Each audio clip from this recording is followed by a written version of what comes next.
Greetings, humans. You have entered the Command Zone, your destination for all aspects of Elder Dragon Highlander.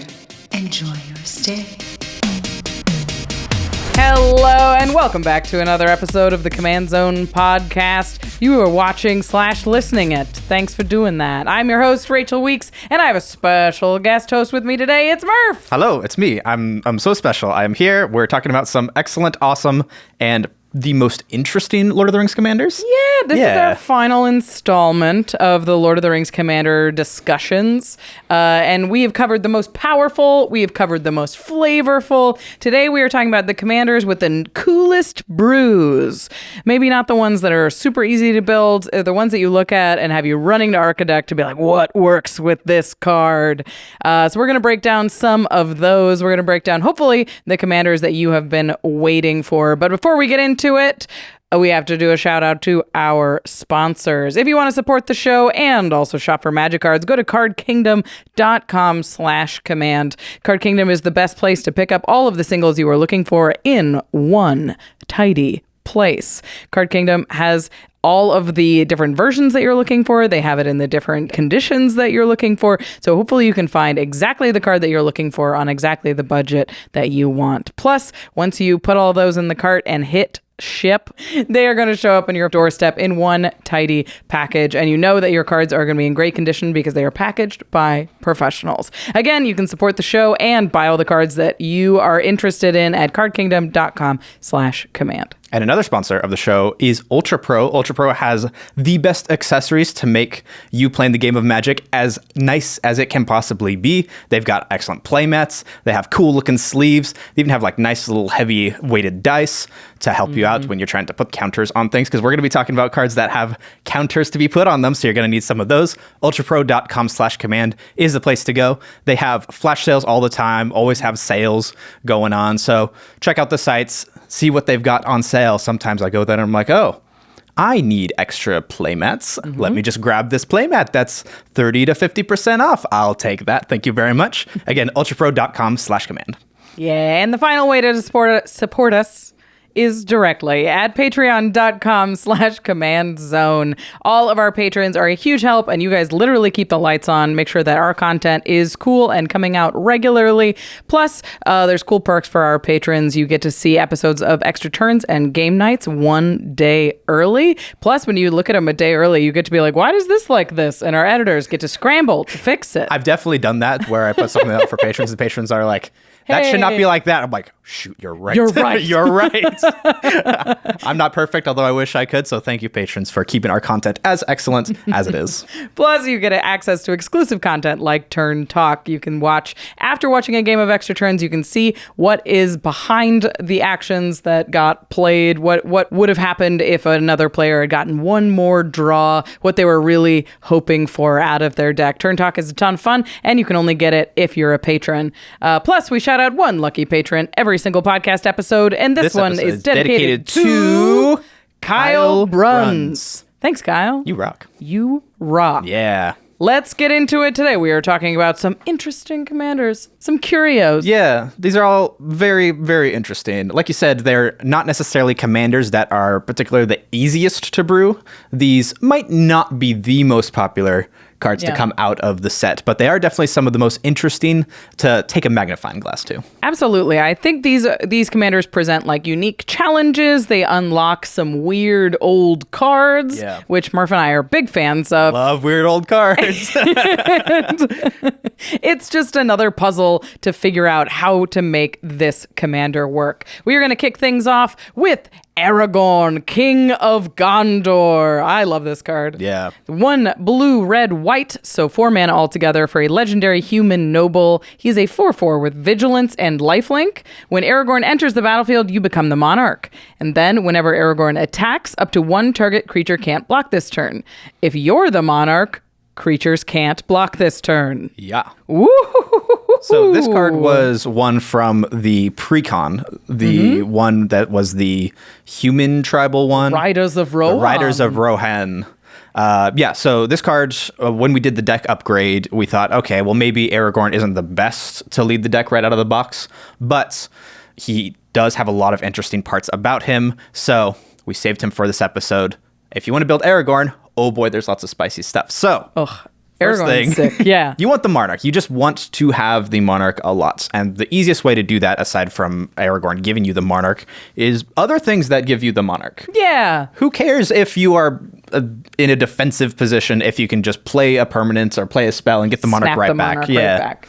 Especially permanents that you cast first main. So you can steal the Monarch back and make Aragorn as good as possible. Yeah. And there's a lot of ways to do that, starting with our favorite Court of Grace. Yeah. This is an enchantment that comes in, takes the Monarch, and then at the beginning of your upkeep, it makes a spirit. And if you're the Monarch on your upkeep, you make an angel. Yeah. Any of the courts could slot in here, but I think Court of Grace is probably the best because you probably want to have creatures in this deck, and you want creatures that can hit hard.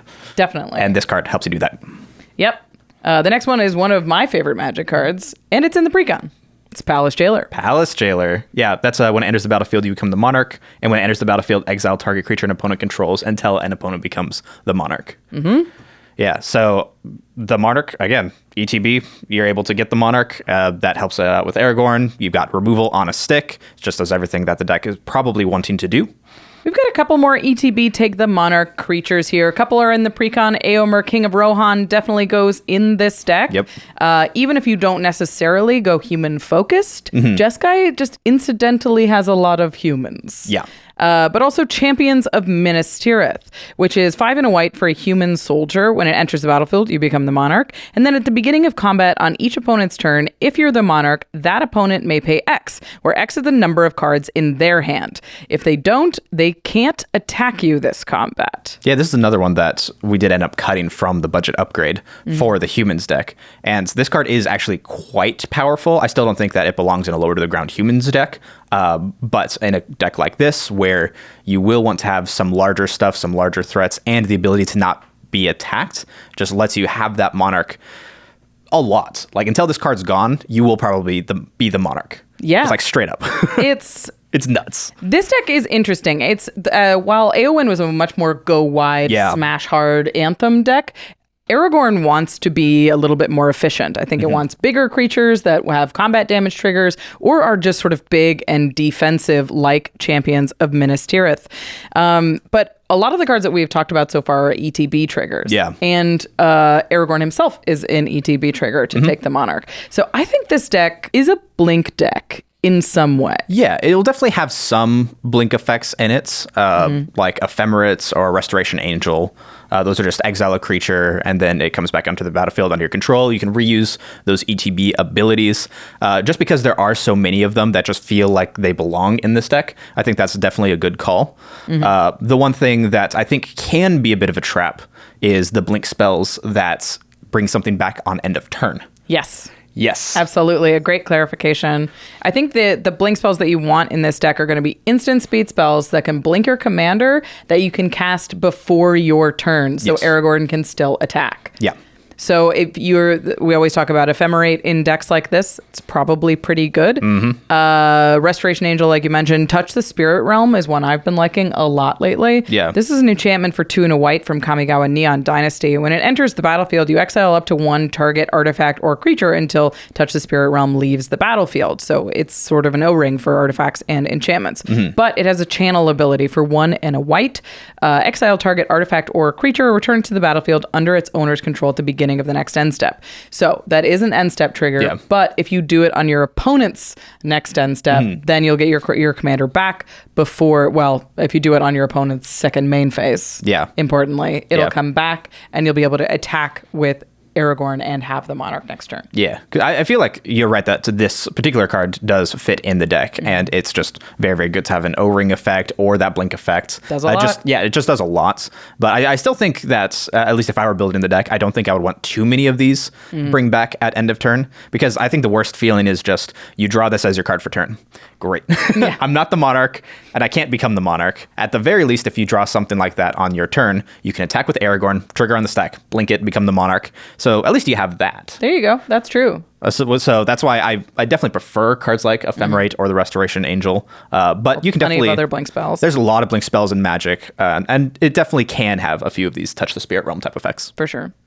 All right, the Monarch is in play, so I think we're going to want some stuff in this deck that just likes the Monarch. Yeah. Just enjoys the Monarch being in play. And I think one of my favorite cards in this realm is the Council of Four. Council of Four. This is a 5-mana 0/8. It's 3, a white and a blue for Human Noble. Whenever a player draws their second card for their turn, you draw a card. Okay. Whenever a player casts their second spell during their turn, you make a 2/2 white knight creature token. Yeah. So the reason that you like this, presumably, I guess I'm making too many assumptions here, is that second card draw a turn. Because if somebody is the Monarch, they'll draw for turn, and then on the end of their turn, they will also draw for the Monarch. So that's draw their second card each turn will basically always trigger as long as somebody is fighting for the Monarch, right?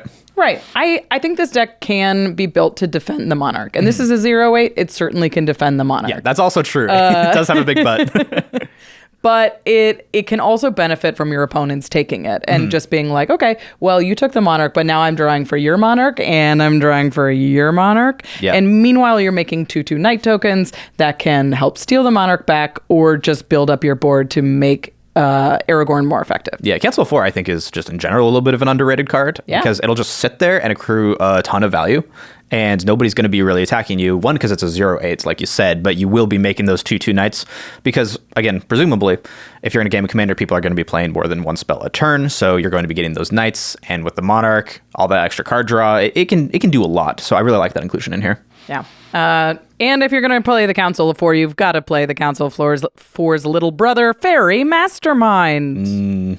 Yeah, this one's 1 to blue, flash flying fairy wizard. Fairy Rogue, excuse me. Whenever an opponent draws their second card each turn, you draw a card. And you pay 4 mana to have each player draw a card. Slightly less important. Again, it's that second card a turn that you're really looking for. And for only 2 mana, I think this card can also put in quite a bit of work.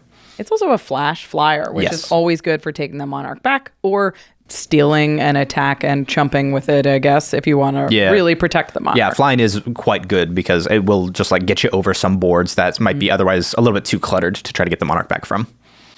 I always like running these cards, especially in political decks, these next two, and it disincentivizes people from taking the Monarch, but it also just makes the game real wacky, and it's Psychic Possession and Wedding Ring. Yeah.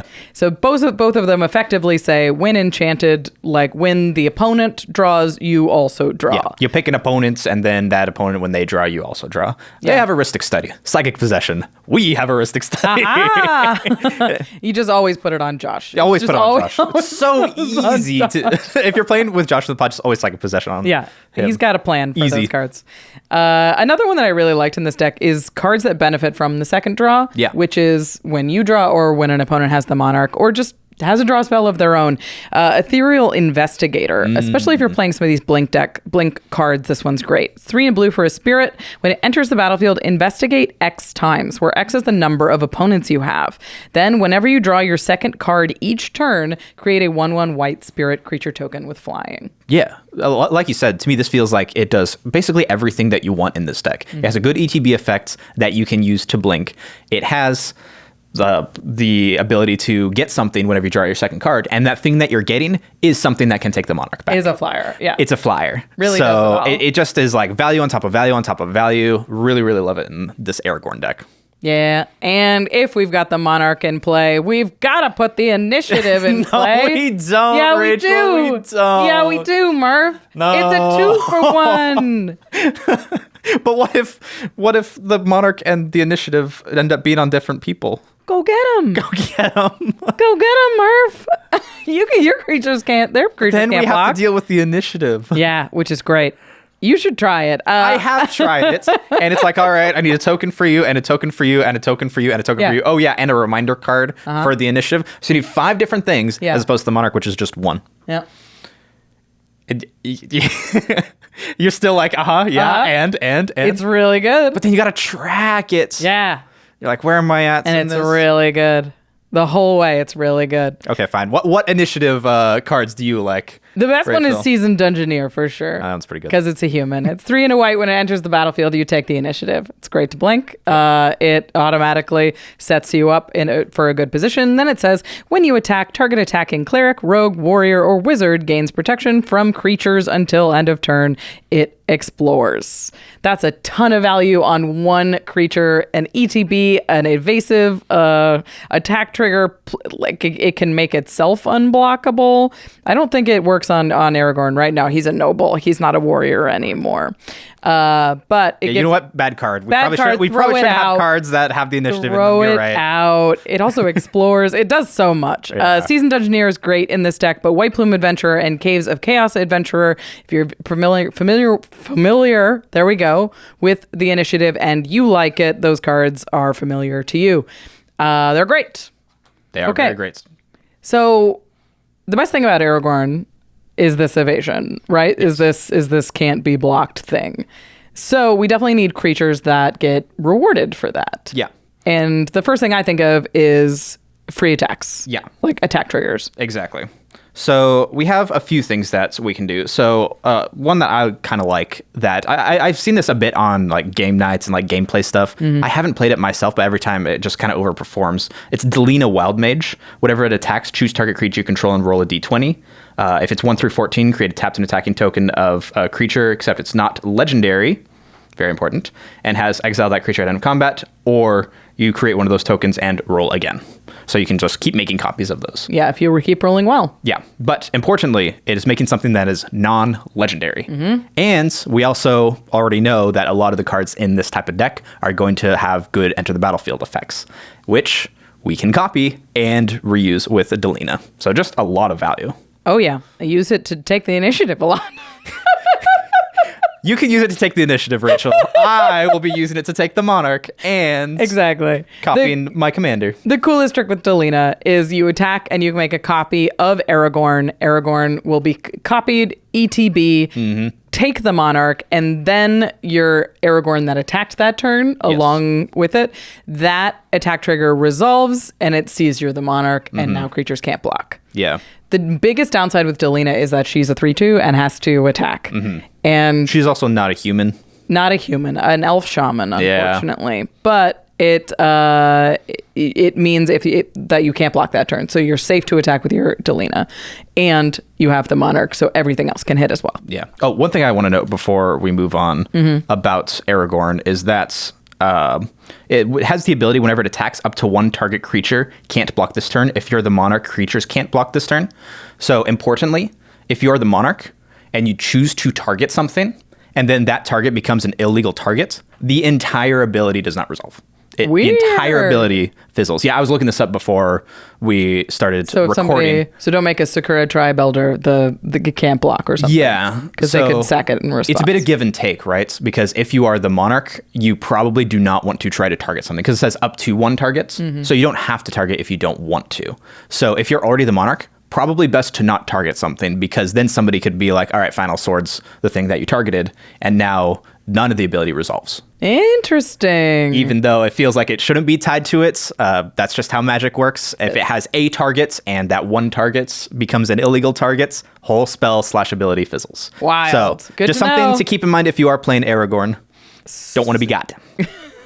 All attack triggers are going to be good here. Curse of Opulence is a fun attack trigger. You can get a gold, encourage other people to attack. Be like, yeah, you're not going to be able to block anyway. That's what this deck wants to do anyway, attack. right? It wants to be like, all right, we're going to encourage a little bit of friendly politics with the monarch. Go attack them. Go. Right? That's what you want to do.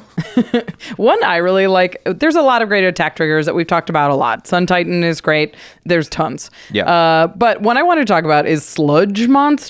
Yeah, I had not heard of this card. Me neither. Until you had mentioned it. I found it in a random search, and it's sweet. It's 3 blue for a horror. When it enters the battlefield or attacks, put a slime counter on up to one other target creature. Then it says non-horror creatures with slime counters on them lose all abilities and have base power and toughness 2/2. What a weird card. So ETB slime something, it's little. And then next time you attack, you get a free attack with this horror if you have the Monarch with Aragorn. Slime something else. Blink it with one of your little blink spells. Slime something else. Yep. Obviously, if they remove Sludge Monster, all of these become just sort of doesn't matter de-slimed. But that's sweet in the meantime. Yeah, that's super cool. And being able to get rid of like the most important blockers, I think is also very, very key, because oftentimes people, when playing Commander, will have a few just random creatures lying around that are more utility creatures. Then they'll have like one or two things that's there blocking and is like a 4/4 or 5/5 or something like that. So being able to just be like, all right, I'll slime your big thing and then just attack you with everything else. Okay, well, you don't need to be the Monarch in order for that to be a profitable attack. Yeah. I like this card a lot in this deck. So look for attack triggers that suit your fancy. Yeah. But also, if we're attacking, we're dealing combat damage. Yeah, so we have to mention all of the very specific, obvious combat damage triggers like Professional Facebreaker. This card's nuts. The deck wants to attack and deal combat damage, so you should probably put it in if you got it. Also a human. Regavan, not a human, notably. It's a monkey. Again, if you got it, whenever it deals combat damage, you exile a card, make a treasure. So it's just doing kind of a lot for you, especially for just like 1 mana. Yep. Bident of Thassa is really good in decks like this. It's whenever you deal combat damage, you draw a card. Yeah. Along those similar lines, Storm the Vault. Oh, yeah. Whenever you deal combat damage, you make a treasure token. I haven't seen this card in a while. It flips into a Tolarian Academy. Which is really good. Pretty good card. Yeah. I do want to back up a little bit about the Bident of Thassa, because it does have an ability that's tap. Creatures your opponents control attack this turn if able. Now, I don't usually activate this ability. I've put Bident of Thassa in a few decks, but this ability usually goes not activated. But I feel like it really shines in a deck like this, where you're trying to encourage everybody else to attack and just try to get creatures turning sideways. Yeah. Which I think is really neat. Get your shields down, especially if you're tricky to attack. I think this is really strong. This is sort of obvious, but we've got to reiterate it. Extra combats are really, really strong. Yes. If you're the Monarch and nobody can block, as many free attacks as possible. Basically, as much damage as you can possibly lay down, that's what you want to do. Yeah, so I really like Port Razor in this deck. It's 3 red for an Orc Pirate. When it deals combat damage to a player, untap each creature you control. After this combat phase, there's an additional combat phase. Port Razor can't attack a player that has already attacked. It has already attacked this turn. Ooh, so you could just be like, all right, you can't block. Kerchonk. Yeah. All right, you can't block. Kerchonk. Yeah. All right, you can't block. And then just take out all of your opponents. Or at the very least, cripple them real bad. 3 huge attacks. Yeah. And it's only Port Razor that has to go at another player. That's also true, So yeah. you could just keep hitting one person who can't block and send the Port Razor around the table. The main downside for Port Razor is usually that it's hard to attack 3 players. But now you can have 4 combats if they can't block. Yeah, because scary. Somebody can't block, and then you can Port Razor, be like, all right, who else do I want to not be able to attack or be able to block? All right, now it's you. So you'll always get through with the Port Razor. Yeah, I mean, it's just creatures can't block this turn. So even if Aragorn gets removed, and as long as he gets that 1 attack off, yeah, it's true. So yeah, kind of nuts, kind of really, really good in this deck. Yeah. So now we are going to do stuff that's a little bit less fun for everybody else. The defense. I don't know. So yeah, once you take the Monarch, once you take the initiative, you want to keep them, and it's easiest just to leave to never lose the Monarch. Yeah, and I say that it's not fun for your opponents because of this card, Precon Sky Rampart. I love this card in this deck. It's very good. That's when it enters the battlefield, you can choose left or right, and players can only attack the chosen direction. Yep. And yeah, it's really good. If you've never played with Precon, it kind of bogs down games. But because your deck is based around having the Monarch and keeping the Monarch, it makes sure that you can always attack with impunity, no matter what. As long as Aragorn's around, as long as Precon's around, you'll just be able to attack the player to your left or right, whichever one you end up choosing. And then you can just sit on that and nobody can really attack you or do anything. Yeah, that just means there's only one person that can attack you, or if you blink it, there's no person that can attack you. Yeah. Because you could reset what direction it is. Right? Yeah. So you could be like, all right, only to the left. All right, gets almost to that person. All right, blink it, only to the right. LOL. I have always wanted to do a Precon aggro deck because the problem with aggro is that you have to send all your creatures out, and then your defenses are down, and you're easy to hit, and you're scary. Yeah. But Precon sort of covers your butt a little bit, especially in a deck that has instant speed blink stuff. Because with Precon, obviously, they can just remove it and then send everything at you when you think your defenses are up. But I think Precon's cute in this deck. It's not cute. I think it's very good. Yeah, it's a little bit more than cute. I think it's really cool. It's not mince words here, Rachel. The other way to build up a strong defense, of course, is just vigilance. Yeah. Yeah. So one thing that's really good about Aragorn is that he already does have vigilance. So you can do something like Audric, Lunarch Marshal. That's the one where at the beginning of each combat, everybody on your team gets all the keywords of, as long as one of your creatures has the keyword, everybody on your team gets that keyword. Yep. So we just give everything vigilance. And lifelink. And lifelink for that matter. Yeah, it's pretty good. So then you can just attack. No worries about the crackback because all your stuff has vigilance. Yep. Also a human. Yeah. Also a human. Brave the Sands is real fun if you need a big defense. It's 1 and a white for an enchantment. It says creatures you control have vigilance. Each creature you control can block an additional creature each combat. So now everything is a super blocker.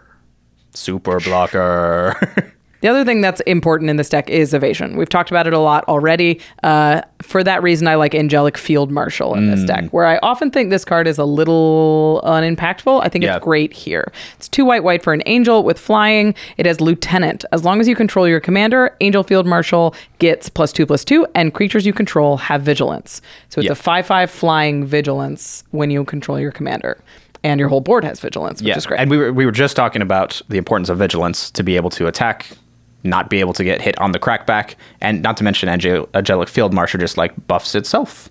Because why the heck not? 5 is huge. 5's big. For 4 mana? Yeah. If this is a 4 mana 5/5 that gives your whole board vigilance. Makes it really, so really you'll strong. probably keep the Monarch for a good long while. Yeah. Okay, that's Aragorn. I think there's a lot of ways that you can build this deck. I think it's largely going to be sort of creature based because you are trying to win through combat, but you can do that incidental combat damage thing, which is great. Yeah, I think it's very creature based with a little bit of blink and ETB stuff. Yep. Is what it feels like.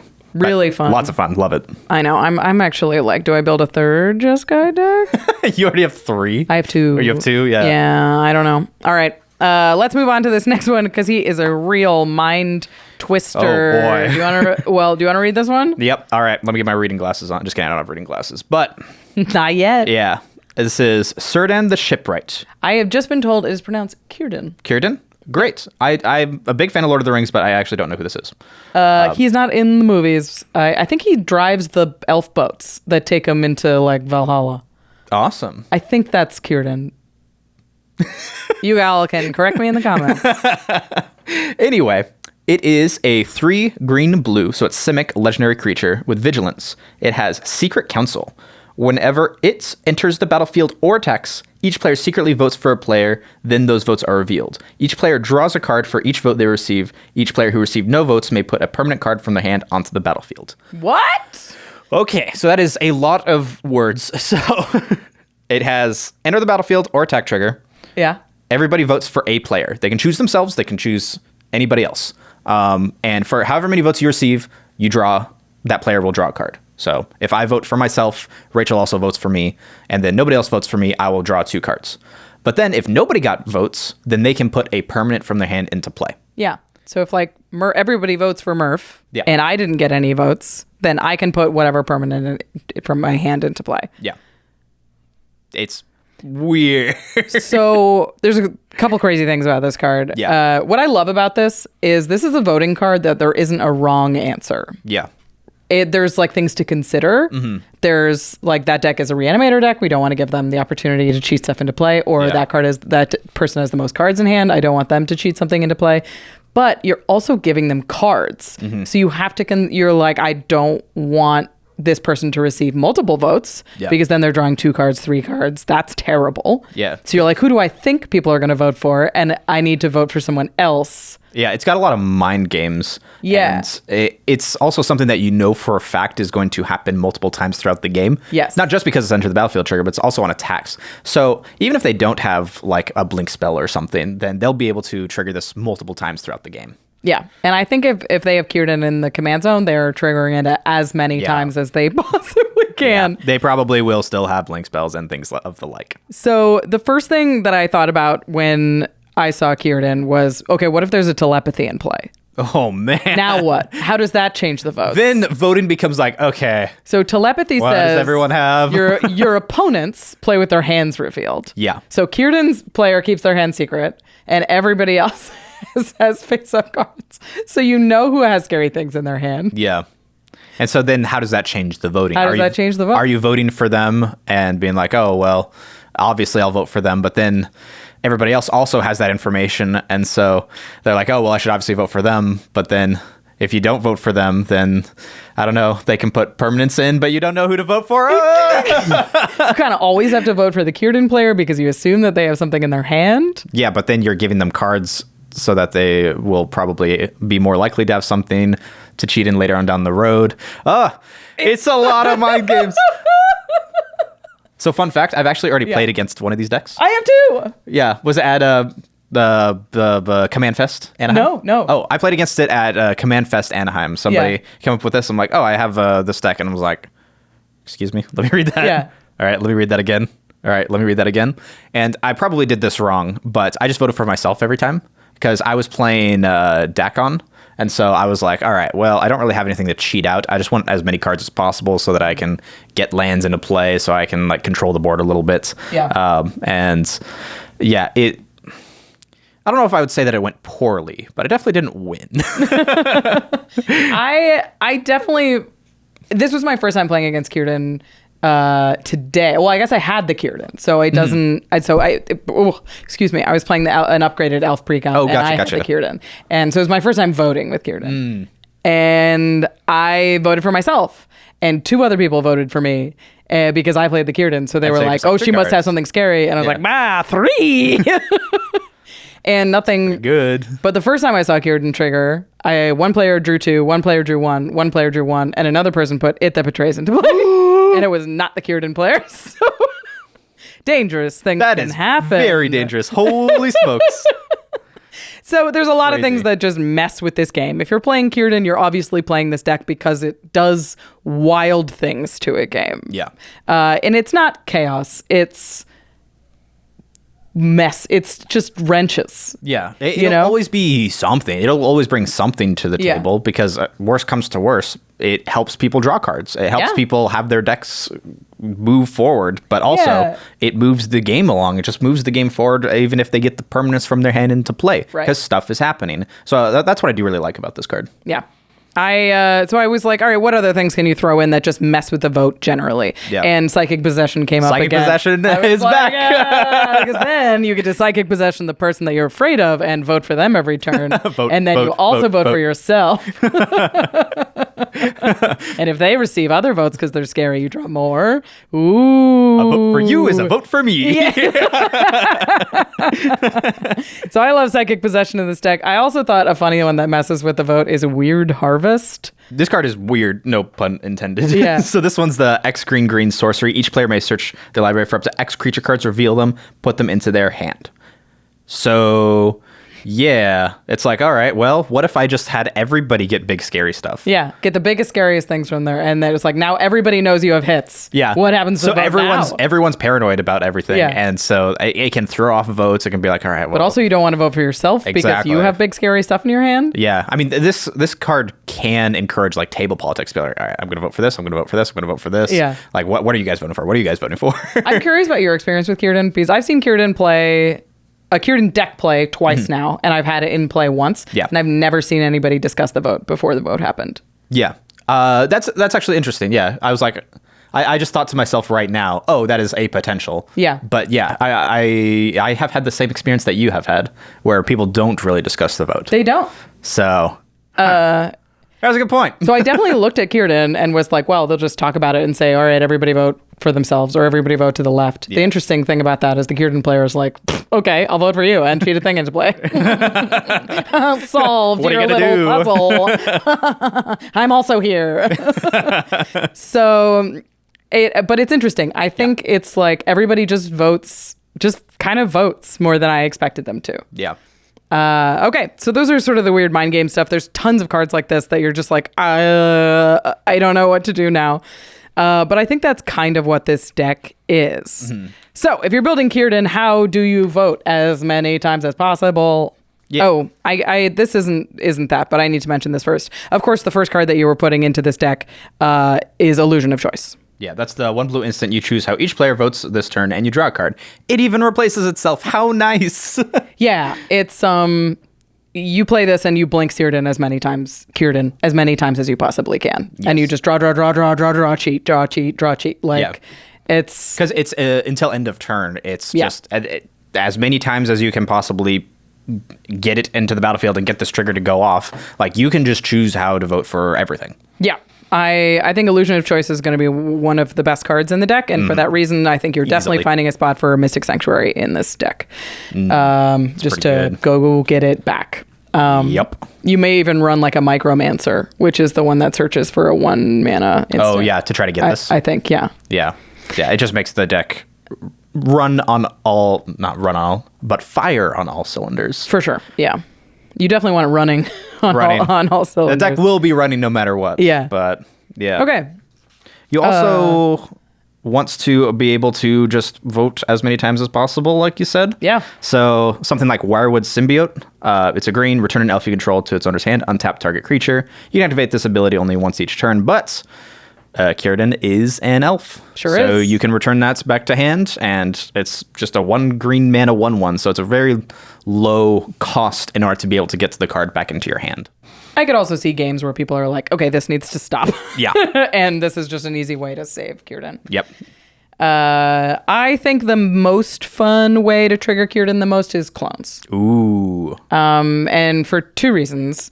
You have a bunch of Círdans, and then you can attack, and then there's even more, which is cool. But also, they're great with blink spells, and they're great when your opponents are cheating big things into play.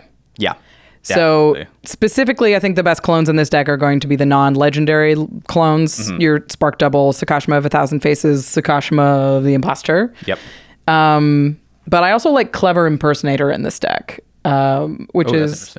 It enters the battlefield as a copy of any non-land permanent on the battlefield. Yeah. Doesn't help with the non-legendary thing, so you can't do it to your commander unless you already have one of the other. Yeah, like, I mean, you stuff can. It'll just die. It'll just be 4 mana and for then a you vote. can recast it again from the command zone. Aha! There we go. But what I like about Clever Impersonator is Círdan cheats permanents into play. Ooh, yeah. So if they cheat a big artifact into play or cheat a big enchantment into play, this gives you options to copy that. Yeah, it does not have to be just a big creature. It can be something else that's big and enormous. Bolas's Citadel. Omniscience. Sure thing.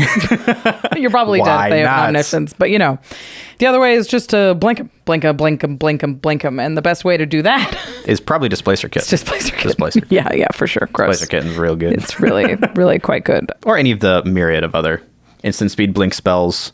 Yeah. That's totally fine. I really like the ones that are able to do it to your own stuff as well as your opponent's stuff, because you're probably going to be dealing with at least some amount of big permanents. Yeah. So that way, if somebody cheats out a Blightsteel and you have a blink spell, you can just be like, all right, I'll blink the Blightsteel if it comes at me. Yeah. It at least buys you a turn. Gives you a little bit more interaction. Yeah, it gives you a little bit of a buffer. I really like Thassa Deep Dwelling in this deck. It's permanent. You can put it into play. It gives you easy 2 votes each turn. I also think this deck could be a cute sea monster deck. Oh, yeah. So I could see running Thassa and like Coma and just like big sea creatures. Cute sea monsters. Let's put Coma in. Cute sea monsters. It's flavorful. You're going to put Coma in a deck and be like, he's a ship captain. It's just a flavor deck. It's a sea monster deck. But Thassa Deep Dwelling fits that, as does Golden Argosy, which is a 4-mana vehicle boat. When it attacks, exile each creature that crewed it this turn, return them to the battlefield tapped under their owner's control at the beginning of the next end step. Yeah, I actually really like these because, like you said, they are permanents. Yeah. And so you can cheat them into play. Your deck will care about permanents more so than spells, just based off of that in general. And so having your blink abilities be on those permanents, I think, is really, really key. Yep. Yeah. So now probably what we want. Yeah. Yeah. Let's talk about what we're putting into play. Okay. So all of the stuff that we've talked about up to this point are things that are, all right, well, how do we try to manipulate the voting? How do we try to manipulate getting the trigger as much as possible? But what we care about the most is being able to put big permanents for free.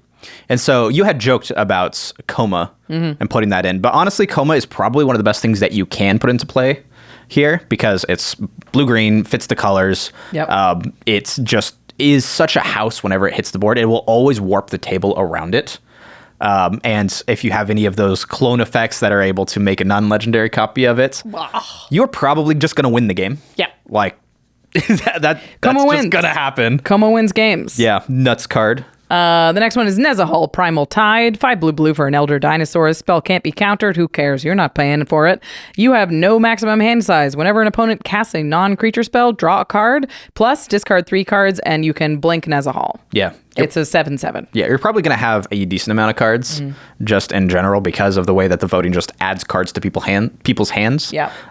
So being able to just protect it, really good, really cool. And plus it can also get you more cards as people play the game. I have seen, after having watched Círdan go a couple of times, the Círdan player doesn't often cheat things into play because they are treated like they have big things in their hand. Your game was very different than Which is- mine. yeah? We were all like, let's vote for these other people. And then the Círdan player's like, I'm going to put out, I think it was like a Nyx Bloom Ancient. Yeah, We're like, okay, yeah. well, we might have made a mistake. Yeah, you have got to vote for the player. But that's the thing is like you really do, people are going to expect that you have big things to cheat into play. Yeah. So I think you have to. Yeah. Because if you can't meet that expectation and you finally do get that vote, then people are like, fine, I guess you're safe to vote for or whatever. But cards are scary too. Yeah. Anyway, big scary things. You know them, you love them. Nyx Bloom Ancient, like you mentioned. Kodama of the East Tree seems great. Ooh, because yeah. you can put Kodama into play and then cheat in another thing and then cheat in another thing. What if, hear me out, Rachel. What if we just put Omniscience in? We were like, that seems okay. yeah, you can copy somebody else's Omniscience. What if you just put an Omniscience? I think in play? that's completely reasonable. I think just running Omniscience Yep. is pretty good. You're already going to have a ton of big beaters. Put it in. It's Also, going to be great. Consecrated Sphinx. Con Sphinx, a classic. A Commander vote for classic. you is a vote for me. It's 2 votes for me, actually. That's so funny, actually. I didn't think about that. I was like, yeah, Con Sphinx, that's good. Oh, God. A Commander classic.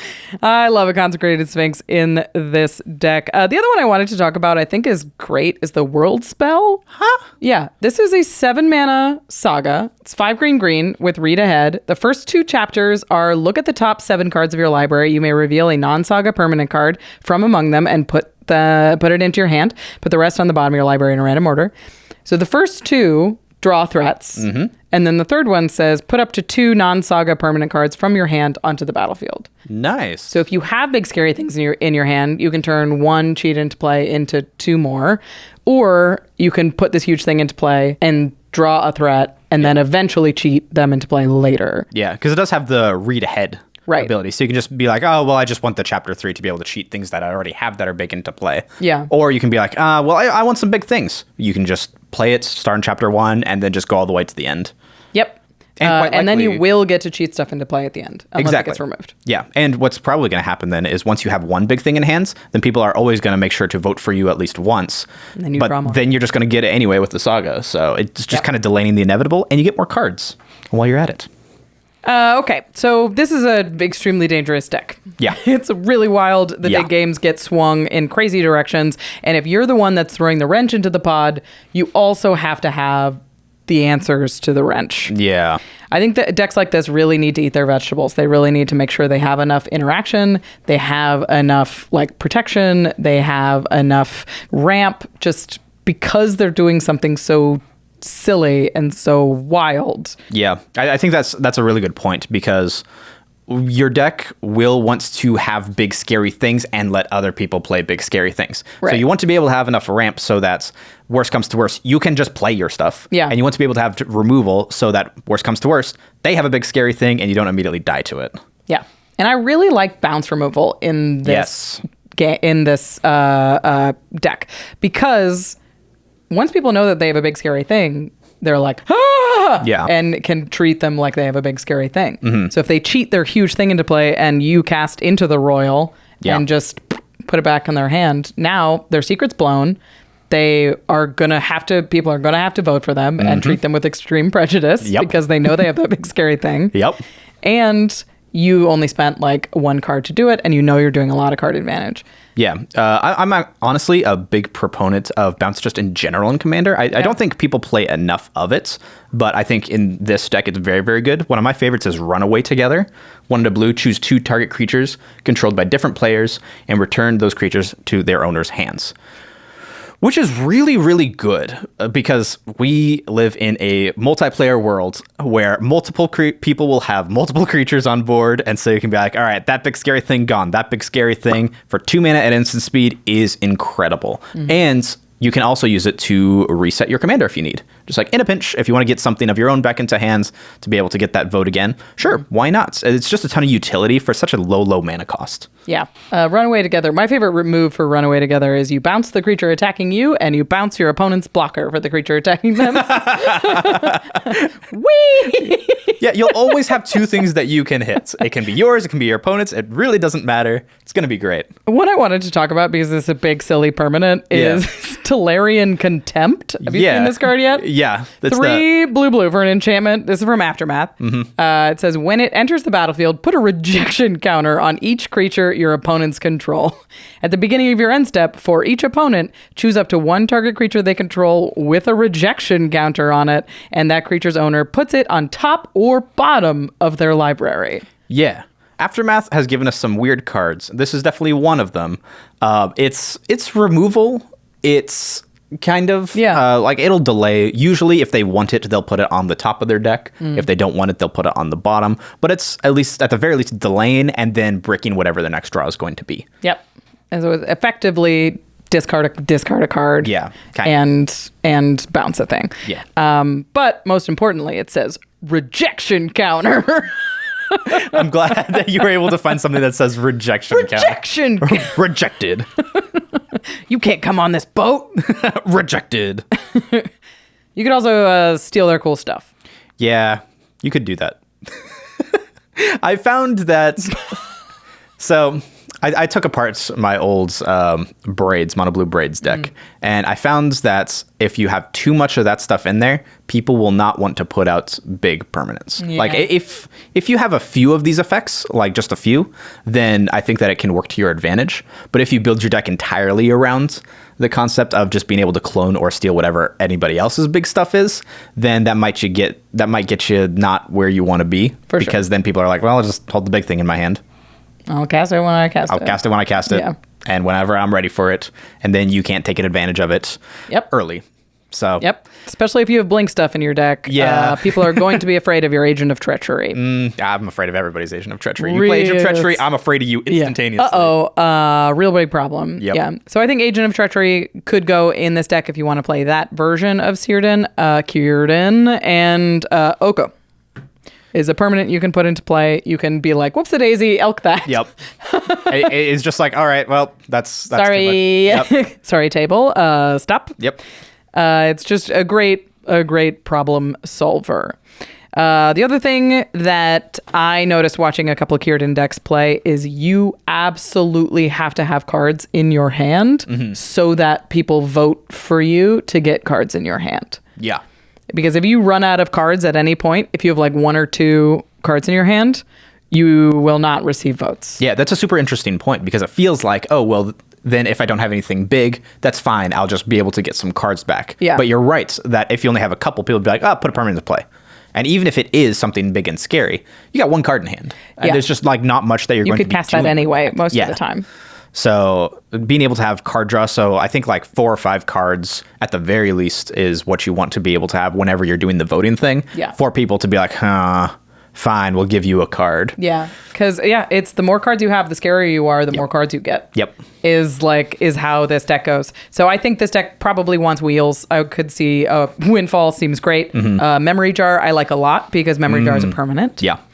And of course you could put Sail into the West, which is the Círdan draw spell. Yeah.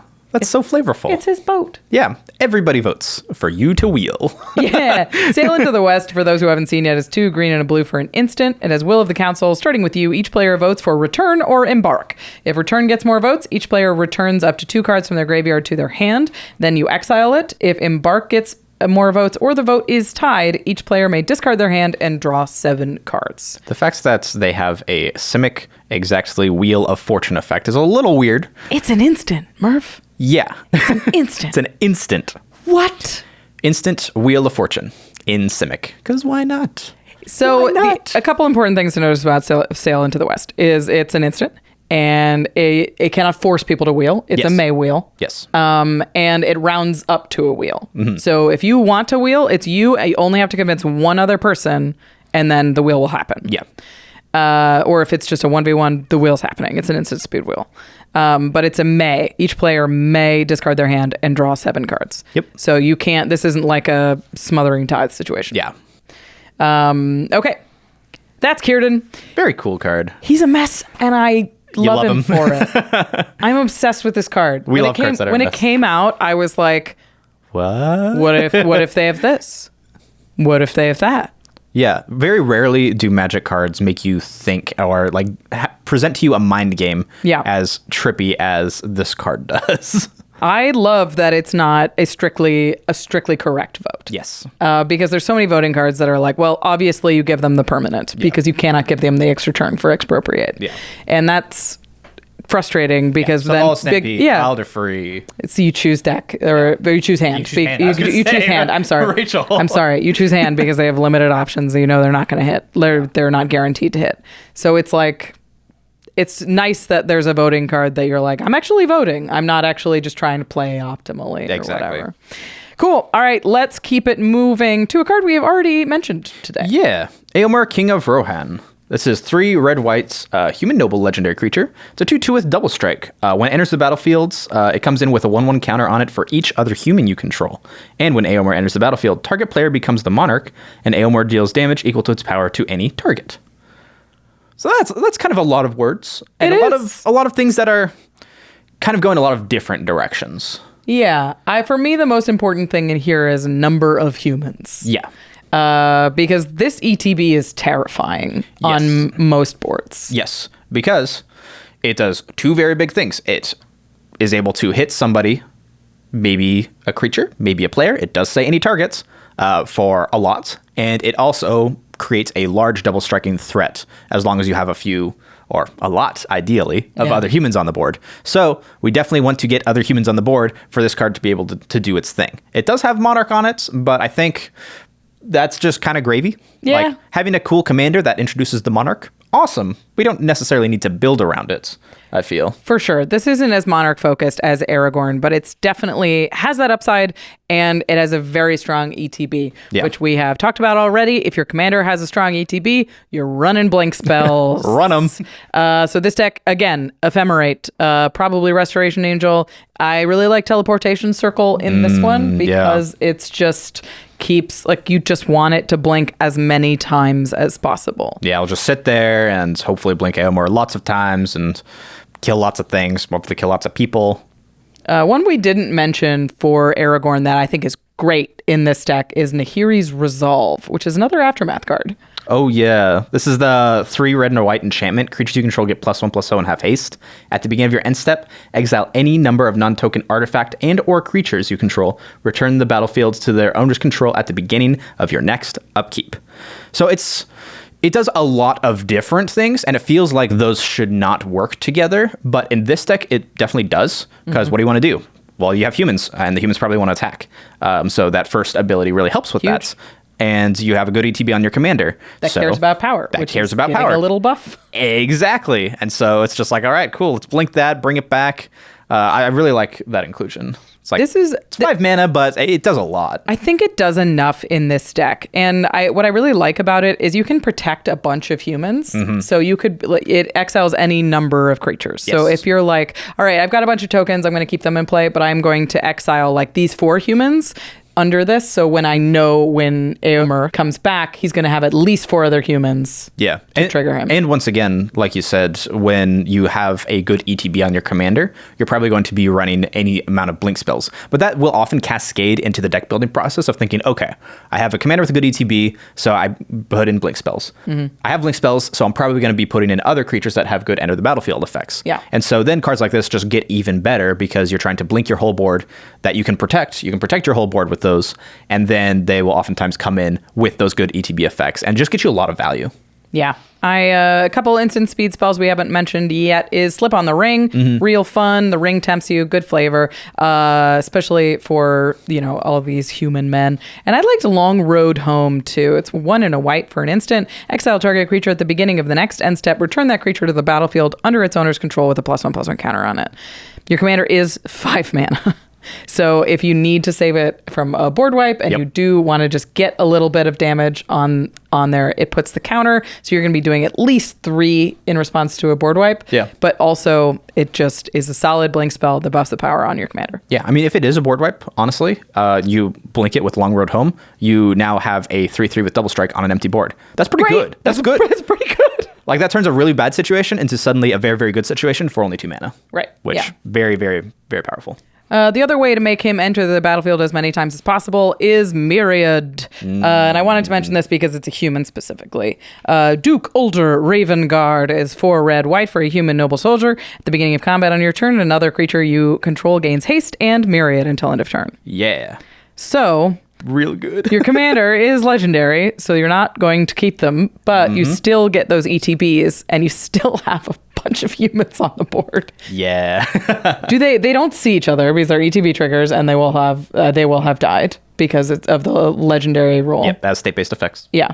So, but you still have like the Duke, you still have 2 ETBs plus the ETB on your commander, and then whatever other humans you have is a huge amount of damage. Yeah, this probably wants to go in the deck for sure. Yeah.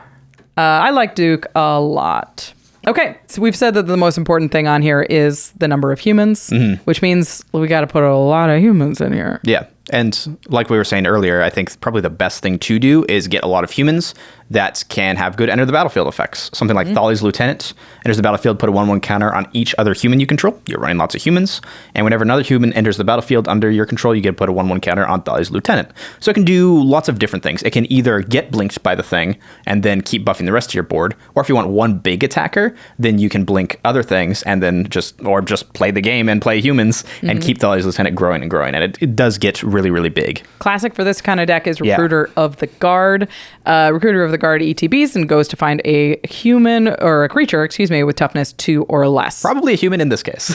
Definitely a human. I like that one a lot. I also like this new one is Knight Errant of Eos. This is a 4 and a white for a human knight with Convoke. This one's from March the Machine. Oh, yeah. When it enters the battlefield, you look at the top 6 cards of your library. You may reveal up to 2 cards with mana value X or less from among them, where X is the number of creatures that convoked Knight Errant of Eos. Put the revealed cards into your hand, then shuffle. Yeah, that's a super interesting card. I hadn't really fully read this one.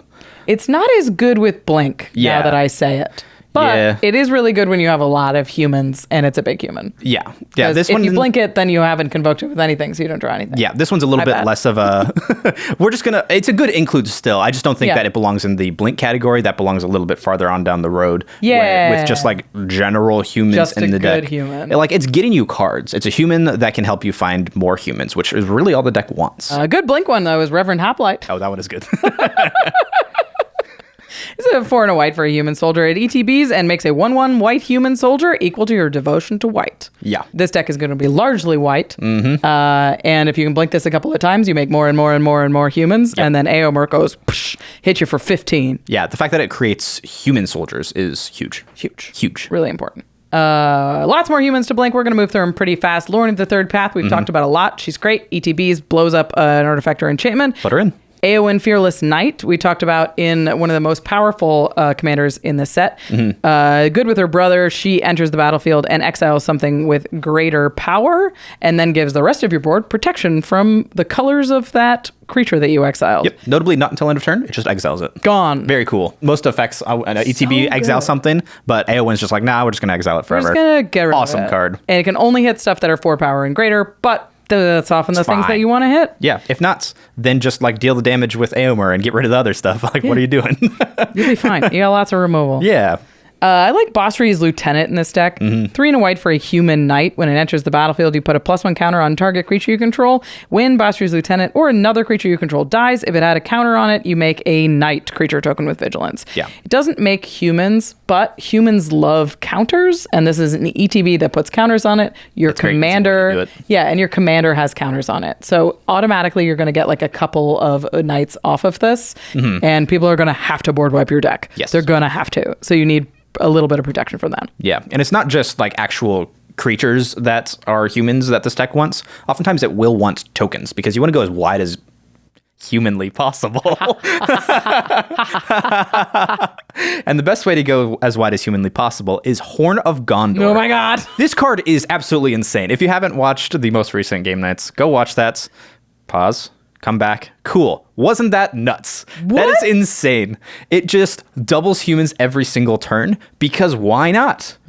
So we are already running a Also, human it makes a tribal. human. Yeah, it makes a Just human. enters and makes a human. Enters and makes a human. Worst case scenario, you have no board. It enters with a human, and then you make 2 humans. Then you have 2 humans. And Great. yeah, and then next you turn have make 4, and then it doubles every time. So good, so absolutely insanely good. It's just a value engine that will keep doubling your board, and if it is not answered, you will just win the game with this card. Yep. Also, you can activate it at instant speed, which in this Sure. deck you're probably going to want to do because you don't want to sit there and have a huge amount of humans and then be able, your opponents know that you can cast Éomer. Yeah. You need to be as tricky as possible, which is why Call the Coppercoats is so good. Yes. 2 and a white for an instant with Strive. It costs 1 and a white more to cast for each target beyond the first. Choose any number of target opponents. Create X 1/1 white human soldier creature tokens where X is the number of creatures those opponents control. So you can pay 3 and get as many as this player. You can pay 5 and get as many as these 2 players, or you can play 7 and get a 1/1 token for all of the creatures your opponents control. Yeah, and I really like that as an instant speed. Like, all right, I got 4 mana, just pass, leave all my mana open, call the Coppercoats on somebody who has a reasonably big board, like an elf player or something. Yeah. They get 4 things, and then goes to your turn on after their end step. You play your commander. All right, now we're in business. You have an instant board. You have Éomer that's big, doing damage, and it's a big double strikey threat. So it goes from you not looking like the threat at all to being instantaneously the threat, which I really like. Oh, no! Another board in the box for humans is Increasing Devotion. It's 5 mana, make 5 humans. It has flashback for 9, and it makes 10 humans if you flash it back for 9. I don't often like Increasing Devotion, I will say, but in this deck, where you want your number to be high, you need to expect board wipes, and you want just as many bodies as possible, I think Increasing Devotion is quite good. Yeah, because this turns into something that's able to like hit face. Like it turns into a burn spell, basically, with the amount of humans that you are able to make. So being able to make lots at a time is pretty good. I agree with you. Not my favorites, but I think has a home in this deck, potentially. And of course, it came in the Precon's 4th. Aerlingus is really good. White, a red, and X. Make X 2/2 red human knight creature tokens with trample and haste. These tokens are so dangerous. Yeah. Whenever 1 or more creatures you control deal combat damage to 1 or more players, you become the monarch. This turn.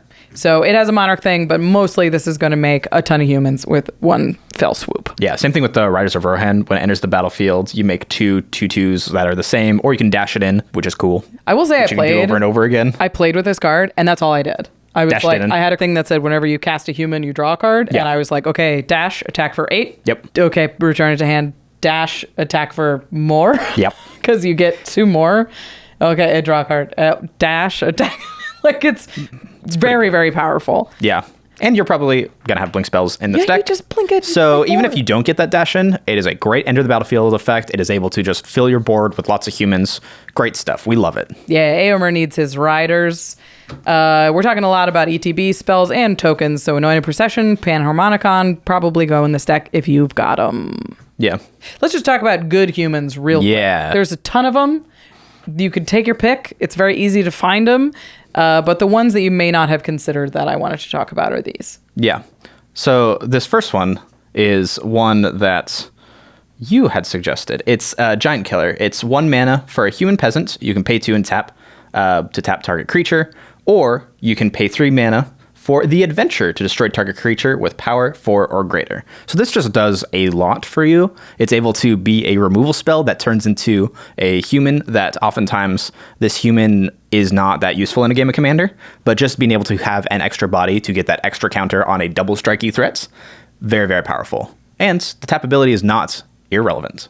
I will say with this tap ability, I would tap their bad creature. You tap their chump blocker. Yeah. Because you know your commander is huge. That's interesting. So giant killers is good. It does a lot. I like it a lot. But I think people use it wrong. They're like, well, I'll tap your big thing and I'll attack. That's clever. Yeah. And I think with this huge double striker, you're like, okay, I'll tap your wood elves and I'll make you block with your commander. And then this becomes a removal spell. Yeah. So you just have to use it sort of smart. Yeah. The next one is Intrepid Adversary. Yeah, another one that was on the Game Nights episode. So good. So good. It's 1 and a white's lifelink, and when it enters the battlefield, you can pay 1 and a white any number of times, and it comes into play with valor counters equal to the amount of times you paid it, and then all your creatures, including it itself, get +1/+1 for each valor counter that is on it. So it is an anthem, and worst comes to worst, again, if you just need a human for human stuff, you can just pay the 2 mana. Not ideal, but it will help fill out your board. It is an ETB though. So later you could blink moly, I didn't even realize that. So you could play it early and have like this little 3/1 that you can start attacking with. And then got lifelink too. Later when you have more mana, you can blink it and kick it as many times as you want. Surprise anthem, bonk. Yeah. Really good. That's clever. I like that a lot. Lost or Not Captain is also in the precon. It's quite good. It's whenever another human enters the battlefield, you can tap target creature an opponent controls. You're making a lot of humans enter the battlefield. You can tap a lot of creatures. And then at the beginning of your upkeep, you also make a human token. Great. Mm-hmm. And one of my favorite humans, especially in a go wide human deck, is Adriana, Captain of the Guard. Yeah. She has melee, and then it says other creatures you control have melee. Melee says for each player that you attack, all of your creatures get +1/+1. Mm-hmm. So in this deck, it's going to be a +3/+3 anthem on a human. Yes. Which very, very good if you have not played aggro decks before. Honestly, all of the Rohan cards, all of the human cards from this Lord of the Rings set have like really invigorated or reinvigorated my love of like low to the grounds, like go wide strategies. It like makes me excited to play a Boros deck in a way that I haven't felt in a long time.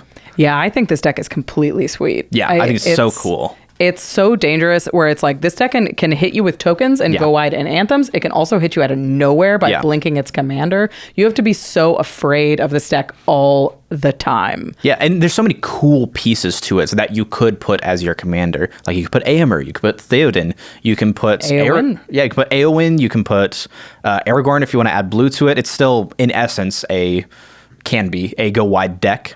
But I really like all of the new toys that we have. It's not whenever you attack, do thing X. It gives you a little bit of options. Yes. The basically the light on your feetness of blink and the brute strength of aggro, which is a ton of fun. We've got one more quick section that I wanted to mention here, and that's if you don't have a ton of humans, you need ways to make Éomer big. Yes. So I wanted ways to kind of just buff him immediately. Mm-hmm. So you can, because it says equal to its power, not equal to the number of humans you control. So something like a Hero's Blade. Yeah. So Hero's Blade's 2 mana, equipped creature gets +3/+2. But whenever a legendary creature enters the battlefield under your control, you can just attach Hero's Blade to it for free. So what you do is you play Éomer, trigger goes on the stack of Éomer, and then you also have the Hero's Blade trigger. You Hero's Blade attach, and then have that resolve first, and then the damage will resolve after that.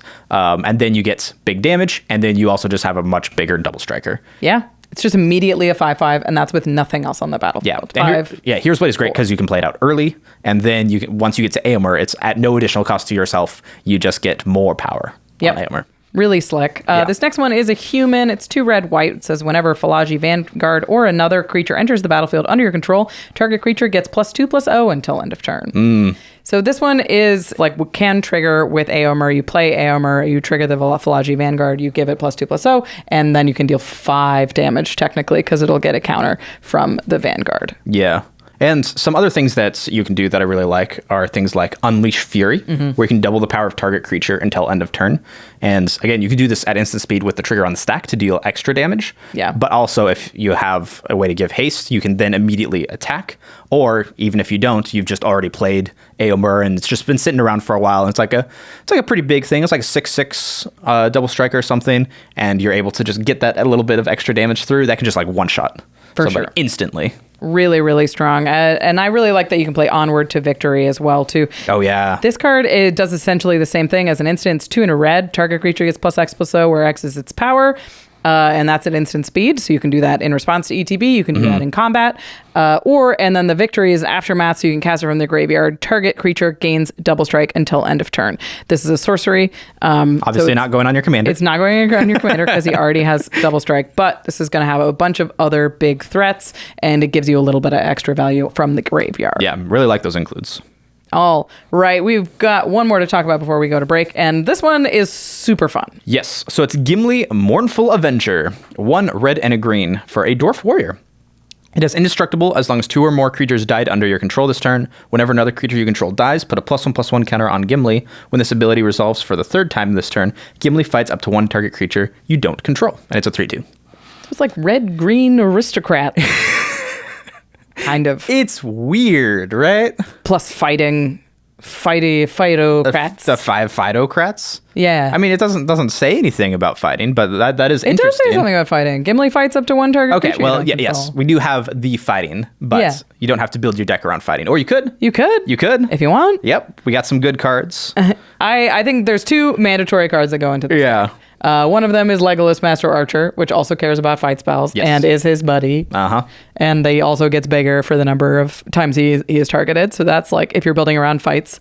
And Naeth of the Dire Hunt is 2 green. Whenever you fight, you draw a card. Also, you can double power and other things, but it's whenever you fight, you draw a card. Yeah, I mean, double power ain't nothing because Gimli can very easily get large and be indestructible. Sure. So I really like Naeth in this. Yeah.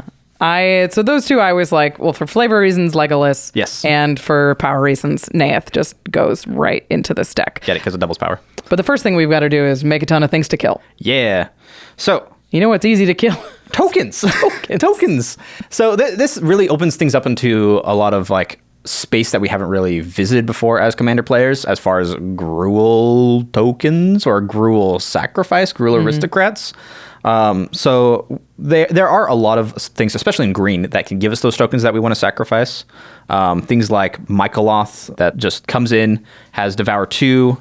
You can sacrifice creatures to have enter with extra +1/+1 counters. At the beginning of your upkeep, you create a 1/1 sapperling for each +1/+1 counter on Michaeloth. So at the very least, you want to devour 1 thing, and then you can get a couple counters on it, and then just start spitting out creatures every single turn. Yeah, I like Michaeloth because he's also a sack outlet. Yes, also true, because you could be like, all right, well, I already have something that wants to die. All right, I'll play the Michaeloth, get rid of the thing that I already want to. I'll devour it to that. That can go into the graveyard, and then you can get tokens from there. Yeah. The next 2 are removal spells that makes tokens. So they're nice, tidy, efficient cards. Artifact Mutation is red and a green. Destroy target artifact. It can't be regenerated. Sure. Create X 1/1 green sap rolling tokens where X is that artifact's mana value. Solid. Just makes you a couple of bodies on a 2 mana instant.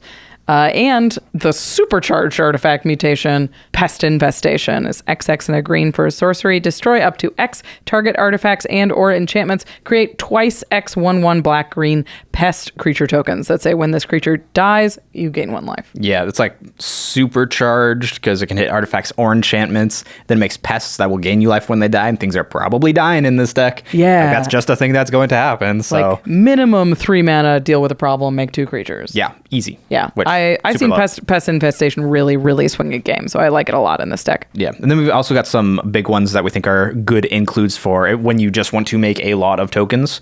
Dragon Broodmother, at the beginning of each upkeep, you get a 1/1 red and green dragon creature token.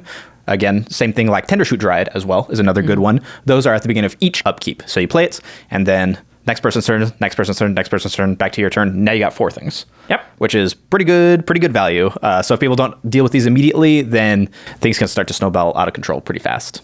Board in a box cards are definitely where we want to live here because we are sacrificing these. You don't want to spend a ton of cards on it. So Scoot Swarm, great. It's like Scoot Swarm's always it's good. always good. It's Always a win good. con if you want it. If you want Scoot Swarm to be a win con, because why not? That's fine. Avenger of Zendikar, of course, is a board in a box. But my favorite board in a box for this deck is Zerzoth Chaos Rider. Yeah. Because he makes devils that when they die, they ping stuff. Which you want them to die anyway. Yeah. So why not have them do extra things? Also, Zerzoth's like exponentially makes devils. So it's like you attack with Zerzoth, you make 1 devil, then you attack with Zerzoth and the devil. You don't care if the devil token dies.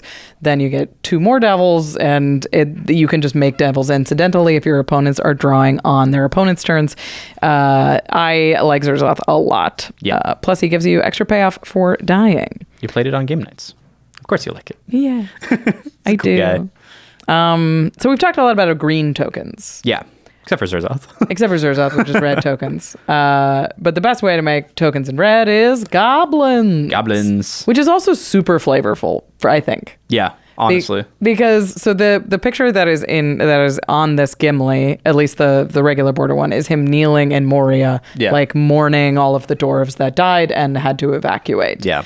And Moria is... Specifically Balin, I think. Balin is his uncle. Yeah, he's Balin. Aw, he's balling for Balin. Oh, yeah. But yeah, it's that part when they're in the mines of Moria. He discovers his uncle's tomb. And then after that, then it's like, all right, well... After that, they get attacked by goblins. We gotta get out of here because all the goblins come and attack. And then obviously the Balrog sequence and stuff after that. But they get attacked by goblins first. So very flavorful. Except this time we have the goblins come on our side of the board so that then we can kill them. So we can kill them. We're still killing goblins. Don't worry. Gimli likes a good fight. So you bring the goblins to the table that you're going to murder. And goblins are great at making a lot of them, and they are great at dying. Pashalik Mons is going to help you. It says whenever Pashalik or another goblin you control dies, Pashalik Mons deals 1 damage to any target. Great. Plus he's a sack outlet for goblins that makes even more goblins. Perfect in this deck. Krenko, Tin Street, Kingpin, or Krenko Mob Boss both make a ton of tokens. Either, both. Like both. Throw them in there. Skirk Prospector is one of the best sack outlets in the game, and it's for just goblins. It's a 1-mana goblin that's a sack a goblin add red. And it is itself a goblin, so you can also sacrifice it itself. Yeah. Yeah, so that is really, really fun. I think a lot of these are definitely you could go the goblin direction with things, but I don't think they necessarily go in every single build. Definitely. I think if you're doing goblins, you're doing goblins. It's red-green goblins with Gimli murdering as many goblins as possible. And even so, like we haven't really gotten a red-green goblin commander, so this is definitely an interesting angle, because then you get the being able to go wide with goblins of red, but you also can get like the overrun type effects of green. So I really like that a lot. Yeah. Plus there's some cool green goblins that don't see a lot of play, like Owlbear Shepherd. He's nice. He's a goblin in a coat. He's a goblin in a coat. What does it do, Rachel? He's a chili goblin. And it says at the beginning of your end step, if creatures you control have total power 8 or greater, draw a card. It's a fine ability. He just draws a card. He just draws a card, but it's a green goblin. Yeah, which is cool. Like in Spider-Man. Which I like. I'll get you next time, Spider-Man. That's what he's saying. He's saying that, yes. Underneath his little furry hood. All right, if we're making tokens, we need ways to murder them. Of course, you can do your Ashnod's Altar, your Phyrexian Altar, but I think there are better sack outlets, honestly, in this deck. Better in big quotations. Cooler. They're more interesting. Yes, you should definitely put Ashnod's and Phyrexian Altar into basically every sacrifice-based deck. Guess. You probably should. If you must. Or you couldn't. Just do whatever. Goblin Bombardment does just fine. Your commander players. Goblin Bombardments, that's the sacrifice a creature, deal 1 damage to any target. Does super great. Spawning Pit, I like. This is a favorite of mine. I really, really like this card. It's 2 mana for an artifact. You can sacrifice a creature, put a charge counter on Spawning Pits. You can pay 1, remove 2 charge counters from it to make a 2/2 token. This deck is probably making a lot of tokens anyway. This deck is going to be sacrificing lots of things anyway. So just being able to have a sacrifice outlet that can occasionally refund those creatures. Turn into more bodies that you can attack, sacrifice, do whatever you need to with, I think is very, very strong. Yeah, because it's only 2 things need to get sacrificed for you to get 1. So 2 things that dies, you get 1 back. Now that's a value right there. It's a 2 for 1. Thermopod is Phyrexian Altar at home. It's sack a creature, add red to your mana pool. Evolutionary Leap is one of my favorite sack outlets. It's a green card that says, green, sacrifice a creature, reveal cards from the top of your library until you reveal a creature card. Put that card into your hand and the rest on the bottom of your library in a random order. I can decide if I like this card because it costs a green to activate. It says, green, sack a creature, draw a spell. Yeah, but that's what it says. It's not a free sack outlet. It doesn't matter. Yeah, but I like my sack outlets to be free, which is where I really like things like Spawning Pit. Yeah, if you sack 3 things and you draw 3 cards. Yeah, but you have to pay a green for each of them. So you're in green. Make more green, Murph. Make more green. Just make more mana. You're Problem using that solved. green. It's pay a green, draw a card. Okay, you know what? That's great. Yeah, but you have to sacrifice something. Yeah. What you're trying to do. I've legit gone through periods of where I'm like, I'm going to put this in my deck. I'm going to take this out. I'm going to put this in. I'm going to take this out. It's great. You're sticking by it? I stick by it. All right. I love this card. Believe it or not, there are blood artists in red. Yeah, this I was a little bit surprised about. There's a couple. Yeah, there's things like Hissing Iguanar, 2 in a red, creature lizard. Whenever another creature dies, you may have it deal 1 damage to target player or planeswalker. Another creature. It's not under your control. It's another creature. Yeah, so it does the Blood Artist type effect. I mean, obviously it doesn't have the life gain. Yeah. But it can hit planeswalkers. That's cool. Why not? Seems good to me. Yeah. Spiteful Prankster is a 2 in a red for a 3/2, and it says whenever another creature dies, Spiteful Prankster deals 1 damage to target player or planeswalker. Same thing. Yeah. The big daddy of Blood Artists is Vicious Shadows, which is 6 in a red for an enchantment. It says whenever a creature is put into a graveyard from play, you may have Vicious Shadows deal damage to target player equal to the number of cards in that player's hand. Yeah, this is one that's, I believe, Jimmy won with on a very early episode of Game Nights. Because I had never heard of this card before that, and then I saw it actually work, and I was like, "Dang, that can just win games." Yeah. Like if left untouched, this card will just kill people. Yeah, like, it's straight up. For any reason. You cast a board wipe and like 10 things die. Yeah. You're like, okay, I'll deal 3 to you 10 times. Yeah, crazy. And that's just reasonable. Yeah. That's just a regular thing happening. You don't have to control those 10 creatures. You also don't need to cast the board wipe. Yeah. You just need this. Yeah, it's not a lot of investments. I mean, obviously, it's a 7-mana enchantment. But like this happens. Yeah, but aside from that part, like things, heads are gonna roll. Yeah, seems good. I wanted to mention Haruspex. It's 3 and a green for a Tyranid. It says whenever another creature dies, put a +1/+1 counter on Haruspex. You can tap and remove X +1 counters from Haruspex and add X mana of any one color. Whenever another creature dies.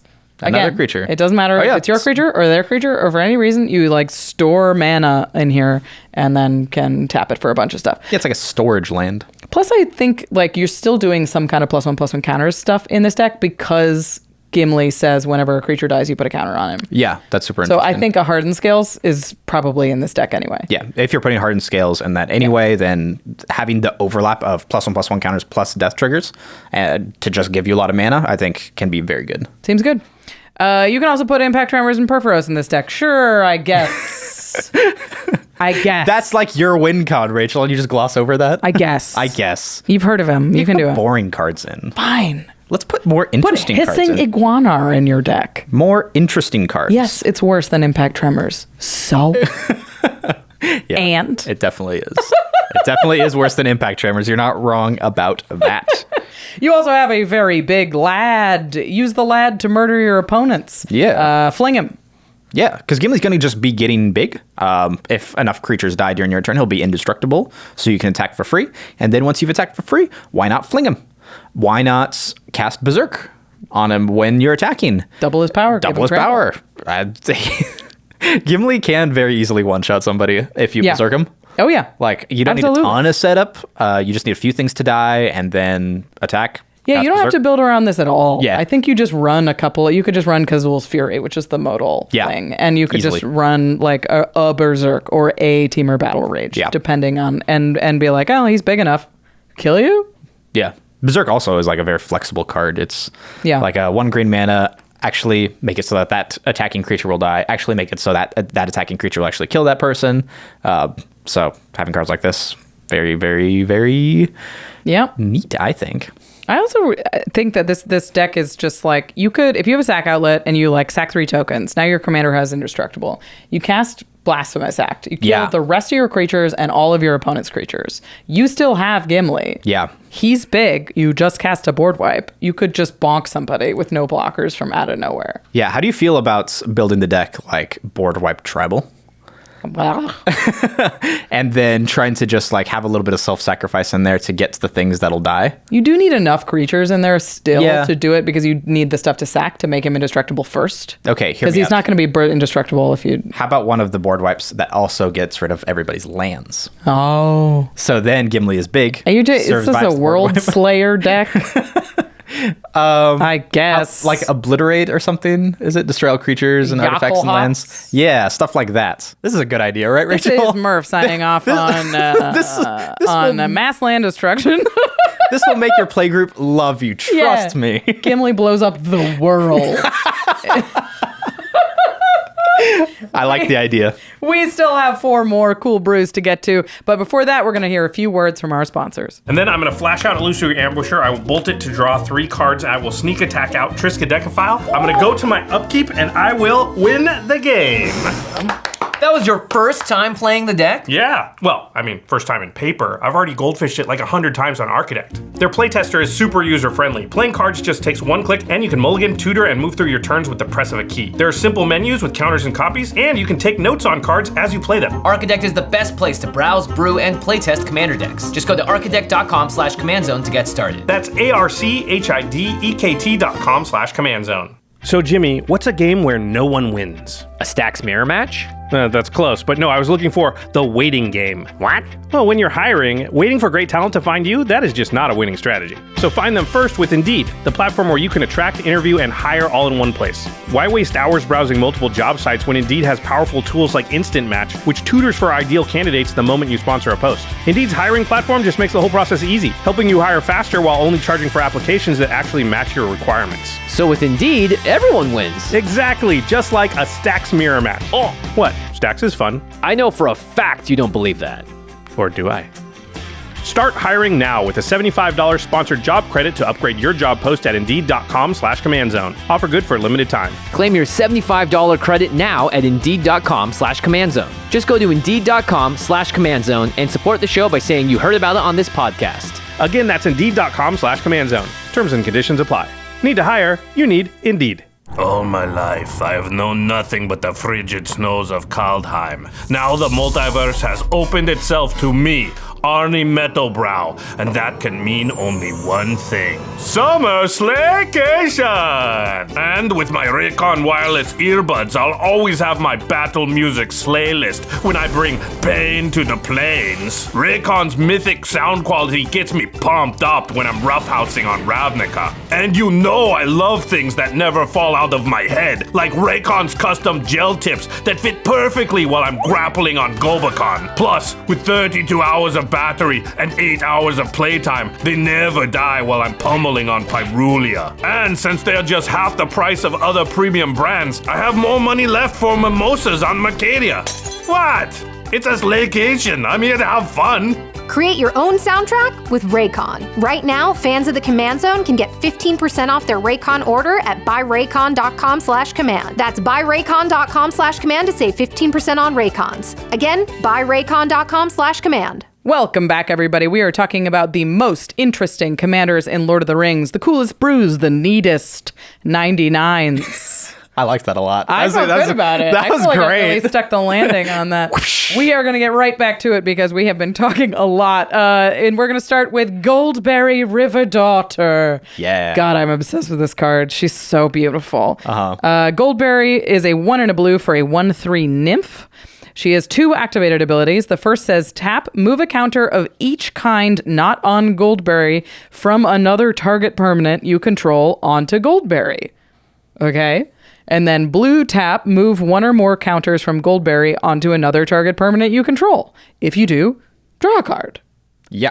Okay, so she has 2 tap abilities. The first one moves counters that she doesn't have onto her, and then the second one moves 1 or more from Goldberry onto something else and draws. Yep. Right? So I really like Goldberry because she's basically a giant fan. You remember that card from the first unset where giant fan where you can just like move counters from one permanent to another, and that's cool though. Just didn't really matter the type of permanent. So the fact that we actually got something like that in Black Border Magic makes me very, very happy. So she's sweet. There's so much that you can do with this. I think there's like the optimal route that you can go with her, which is try to have as many different types of counters on things, or you could still just focus on one type of counter. Right. It doesn't really matter. Like you can just build Goldberry however you would like. There's so many counters in Magic there's so many different directions to go. And we're going to talk about some of them, but it's really hard to talk about this in a way that it feels all inclusive and makes sense. Yeah. I will say, if you want to build this deck, I would check out the Tekothal Inquiry Dominus EDH rec and the She's a Heart of Oceans. Yes. Both of these are mono blue counters decks that usually deal with proliferating and moving counters and removing counters and putting them elsewhere. Yeah. So there's going to be a lot of similar tech in those 2 commanders. And for what it's worth, They both probably go in the deck. Yes. Okay, so let's talk about some of the tech that goes in decks like this, starting with Proliferate. Yeah, so before we talk about like the specific types of counters that we do want to put on things, let's just get through the proliferation type stuff, the adding counters, because a lot of the stuff that we have will probably want more than one counters on them. With Goldberry, you can only move one off at a time, but the things probably will still want to have counters. Again, we'll get to that in a second, but things like Flux Channeler, where whenever you cast a non-creature spell, proliferate. Inexorable Tide, is that how you say it? Inexorable. Inexorable. I'm very good at English. You got it. Whenever you sounded it out. Close enough. My mom taught me good. Inexorable. Good Yep. Yeah, whenever you cast a spell, proliferates. Tezzeret's Gambit, draw some cards, proliferates. Thrumming Bird, whenever deals combat damage, proliferates. Yep. Contentious Plan, proliferate, draw a card. I feel like these all have the same types of You get effects. it. They say proliferate on them. Find cool cards that you like that say proliferates, and they'll probably go in this deck. There's a lot more from All Will Be One, which is Yes. nice. I will say proliferating stuff that's on Goldberry is super sweet. Yes. So you can move one counter from a thing onto Goldberry, and then once you proliferate those things, you can move one or more of those counters onto another target permanent. Yeah. So like if you put a loyalty counter on Goldberry and you proliferate it 3 or 4 times, then she's got 4 loyalty counters that you she can move them all at to once. another planeswalker. Yeah. All at once. Yeah. Yep. The differences between her first ability and the second ability, like read the text very carefully because I think those differences make Goldberry very cool. Super neat. Super neat. We're moving counters, so we're definitely going to want Power Conduit. We've talked about this one before. It's 2 mana for an artifact. It's tap, remove a counter from a permanent you control, and choose one to put a charge counter on target artifact, or put a +1/+1 counter on target creature. Super cool. I Super love tidy. I love this. We'll probably have some artifacts that have charge counters, but I think the 1/1 counters are mostly what you're looking for just to get things big and large, and just being able to introduce +1/+1 counters to the board Really nice. is really nice because you'll be able to have that, and then you can move those around as needed with Goldberry and other similar types of effects. So really like Power Conduit. Nesting Grounds helps you move counters around again. It moves 1 counter at a time. Aven Courier is a weird one. It's 1 and a blue for a bird advisor. It is flying. Whenever it attacks, choose a counter on target permanent you control. Put a counter of that kind on target permanent you control if it doesn't have a counter of that kind on it. So this just sort of helps you duplicate counters and move them about. This is very good with like keyword counters or something like that. Yeah. Shield counters. This is a weird one, but I think it goes in here. Yeah. This one is Leech Bonder. It's 2 and a blue. It's a Merfolk Soldier. When it comes into play, it comes into play with 2 -1/-1 counters. You can pay a blue and untap it, has the untap symbol. Move a counter from target creature onto another target creature. So you can move the -1 counters from it onto something else and then proliferate those, which is great. Yeah. Or you can move more counters from Goldberry somewhere else. Yeah. One thing that I was a little bit scared about when seeing Goldberry for the first time is thinking, oh, well, is there enough like duplication of the like move counter effects in just mono blue for a deck like this to function? And I think we're about there. I think so. There's obviously I'd like more. There's not a ton of choices, but I think that there are definitely enough to make the deck function. For sure. Again, putting counters on, taking counters off, you always want a clock spinning as well, and the Ozolith. You want the Ozolith. Put Ozolith in your deck. Believe it or not. Put an Urza Saga in your deck to go get the Ozolith. You can put all the counters from Ozolith onto Goldberry and then like put them. You can remove counters from somewhere else. Urza Saga to do. The weird thing is like Things you again can if put you really want. loyalty counters on Goldberry. Then if Yes. Goldberry dies, you can put loyalty counters on the Ozolith. No. See, it's funny stuff like this that It's makes me really- really like Goldberry. It's very curious, Yeah. this deck. And I know how you win? Not exactly. No, Yeah. that's not important. It's not important. We'll get there, and if we don't, well, hopefully You figure somebody it will out. get there. We're talking about the fun stuff. We'll tell you about the fun stuff, yeah. Okay, so there's a ton of different counters that you could want in a deck like this. Yes. You could go, and you also could go diversity of counters. Yes. Which is certainly a direction that exists. If you want to go keyword counters, you probably want something like Crystalline Giant, which just generates keyword counters, and you can move them all over the place. One I really liked was Myojin of Cryptic Dreams. Yeah, it comes into play with an indestructible counter on it if you cast it from your hand. So you can move indestructible counters around. You can move indestructible counters around. You can also proliferate the indestructible counters and then remove it multiple times to trigger this crazy activated ability. Which is remove an indestructible counter from it to copy target permanent spell you control 3 times. Yeah. So you can proliferate that thing. Like, obviously, this thing in and of itself is 8 mana. It's a ton. So, but if you have it and then you can proliferate that counter a few times, then oh baby. Now you can move an indestructible counter to Goldberry. You can move it to your Ozolith. You know, can maybe keep this is removing it. You were saying, how do you win in a deck like this? I indestructible. think maybe this. Of course, you could talk about sagas. It's really good with removing counters. Means you can trigger the same chapters over and over again. Blue has a lot of great ones. Kiora Best the Sea God, great win con for this deck. Just tapping everything over and over again, or making a ton of Krakens over and over again. Yeah, just really making an 8/8 with hexproof every turn. Like, that'll end games for sure. Really strong. You know, I completely take it back. There are easily ways to win with this deck. They're just sort of weird. They're weird. Phasing of Zhalfir is a saga that has 2 chapters that say another target non-land permanent phases out. It can't phase in for as long as you control the phasing of Zhalfir. So just remove counters from it, and it will never go away. And keep phasing things out, and keep phasing things out, and keep phasing things out. And now... every single turn? That's nasty. Really, really, really strong. Okay, there are charge counters, which I think is a cool way to build this. If you're like, you could go diversity of counters, or you could really zero in on making charge counters and moving charge counters around. Yeah, Everflowing Chalice, I love. That's such a good card in any deck that has proliferation in it at all. But being able to move things around if you really wanted to. Maybe there's some other stuff with charge counters on it that you end up putting in the deck. Okay. Coalition Relic also just makes charge counters, so you can put more onto it and keep using it every turn, or you can move those charge counters onto something like a Lux Cannon. Yeah. It's a 4-mana artifact that says tap, put a charge counter on Lux Cannon. It also says tap, remove 3 counters from Lux Cannon, destroy target permanent. Stay positive, Summoner. So if you can keep moving charge counters onto Lux Cannon, then you can keep activating Lux Cannon and keep removing things every turn. You could also do that with Transmogrifying Wand or Umizawa's Jit, which is a great way to make a ton of charge counters. Or Gavel of the Righteous. Have you ever seen this? I have never seen this card in my life. This is a weird one. What does it do, Rachel? It is a 2-mana artifact equipment. At the beginning of combat on your turn, put a charge counter on Gavel of the Righteous. Equipped creature gets +1/+1 for each counter on Gavel of the Righteous. Doesn't care about what kind. And then, as long as Gavel of the Righteous has 4 or more counters on it, equipped creature has double strike.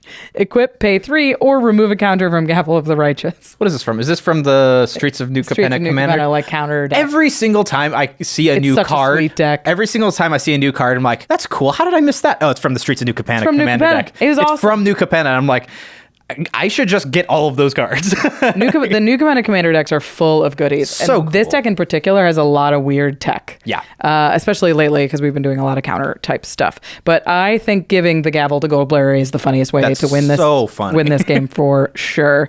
You could also put a bunch of charge counters on Darksteel Reactor, which says if you have 20 or more charge counters on it, you win the game. That's another way to win the game, Rachel. I got lots You of lied ways, to me. Murph.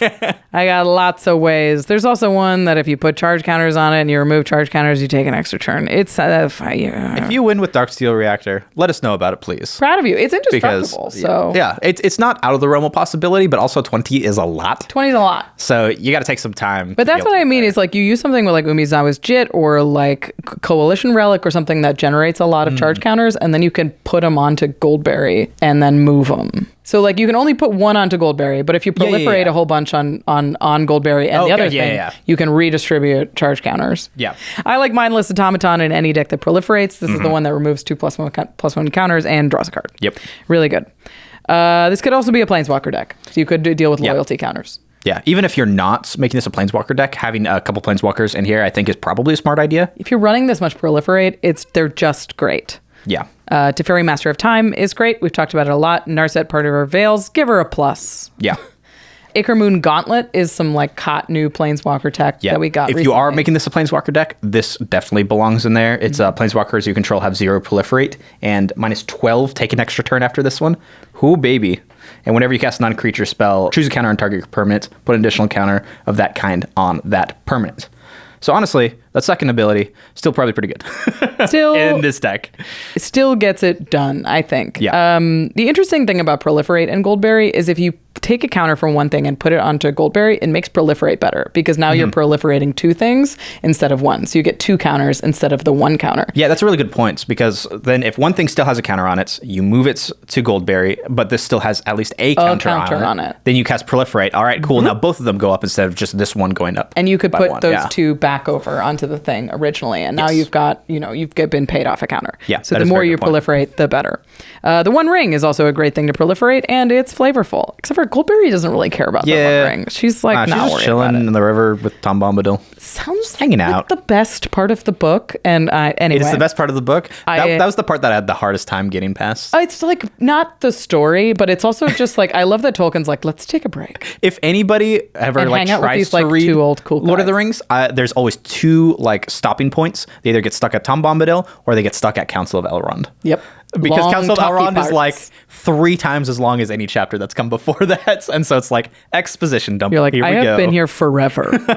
I will die here. Yep. The other cool thing about Goldberry is that she moves negative counters off of things and puts it onto something else. So -1 counters are part of that, but also age counters, also stun counters. Yes. Of course, they affect Goldberry, so you have to be careful. Don't hurt her. But it does give you the ability to reuse a Glenelendra Archmage. Yeah. Which is a very, very good ability. Yeah. Because it's a pay a blue, sacrifice it to counter target non-creature spell, but it has persist, so it'll come back with a -1/-1 counter on it. Yeah. So you just counter something, comes back with a counter on it, you remove that counter from it, and then Glenelendra is all set to go again to counter whatever big non-creature spell that you don't want resolving. Watcher in the Water comes in with stun counters on it. You can only remove 1 stun at a time, but once this thing gets unstunned, it is a 9/9, and it makes tentacles every time you draw on your opponent's turn, which is easy to do because you have Goldberry doing it. Yes. Seems like a great threat in this deck. Yeah. So my ideal, what I want to do with this deck, and it's not good. Yeah. I want to have Goldberry make a cumulative upkeep deck. Yeah. So put all the cumulative upkeep cards. Remember, with cumulative upkeep, you put an age counter on them, and then you have to pay the cost for each age counter on them. So if you have something like a Mystic Remora, that's probably the most popular one that people are familiar with. You put an age counter on it, and they got to pay a mana for that age counter. But then the turn after that, it's another age counter, and then you have to pay 2 mana for it, or whatever the cumulative upkeep cost is. You have to continue to pay that. So the best thing that you can do is just get rid of an age counter. Let's move it onto Goldberry. Yeah. How about that? She doesn't have a cumulative She doesn't have cumulative upkeep so costs. You're not worried about that. So the age counters will just stay on Goldberry and not really do anything. And she can put them onto any type of permanent. Yeah. So you can just move those age counters onto a land. And they'll just be harmless. And then that'll draw you a card. So you can get the age counters off of the stuff that you want to stick around, put them onto things that don't need counters, that are just like lands or something like that, and then profit. Probably my favorite one that I've wanted to play for a long time is Polar Kraken. This is 11 mana. Whoa. Don't hate me. Wait. Don't hate me, please. It's really big, though. It's an 11/11 trample with cumulative upkeep, sacrifice a land. So this card just has a lot of comes downside. into play tapped. But it's very cool. Yeah, but it's sick. It's super sick. So then you don't have to pay the cumulative upkeep cost past the initial counter. There will always have to be basically 1 counter on it because as part of the resolution of the ability, I believe, again, comments, please correct me if I'm wrong, you have to put the counter on that and then you pay as part of that. I don't believe that there is a point in between the age counter getting put on and you having to pay the cost. Yeah, so you will have to pay 1. You'll have to pay 1. Yeah. But you can have a bunch of weird cards like this in your deck that you just haven't really been able to play before, which I love. We've talked a lot about activating Goldberry, and the thing is, both of her abilities are tap. So we're going to need her to be untapped as much as possible. The best way to do that, I think, is going to be Freed from the Real or Pemin's Aura. Yeah, those are the most nuts ways to do it. They're both auras that allow you to pay blue and untap something. Yes. So that means you can just keep activating Goldberry as much as you have mana. But also this deck probably just wants Kelpie Guides. Yeah. Just things that tap to untap target permanent. Yeah, Vizier of Tumbling Sands, stuff like that. Patriarch Seal, also a great mana rock that's able to do something like that as well. Untap your commander. Yeah. This deck, I wanted to mention another card from Streets of New Capenna, the same deck, because it's cool. It's Storm of Forms, 3 and a blue for an instant. When you cast this spell, copy it for each kind of counter among permanents you control. You may choose new targets for the copies. Return target non-land permanent to its owner's hand. This is perfect if you are doing the thing where you're trying to have a lot of different types of counters and manage all those different types of counters. This can get nuts really fast. Yeah, if you copy this like twice and you bounce 3 things for 4 mana. That's great value. Really, really You're powerful. happy with that. Yeah. You're more than happy with that. Yeah. So I think this deck's awesome. It's really tough to build, and it's going to be really tough to pilot. Yes. But there's a lot of neat stuff, and hopefully... and tough to track all the diffent types of counters. Good luck with that. I'm so proud of you. Get really good dice from ultrapro.com/command. Alrighty, we're going to move on to the next commander, equally weird as Goldberry. We put all the interesting ones in here. Why are you like, man, these are interesting commanders? I know, That's literally the title of the episode. King of the Oathbreakers, 2 white black for a 3/3 spirit noble with flying. Whenever King of the Oathbreakers or another spirit you control becomes the target of a spell, it phases out. Whenever King of the Oathbreaker or another spirit you control phases in, create a tapped 1/1 white spirit creature token with flying.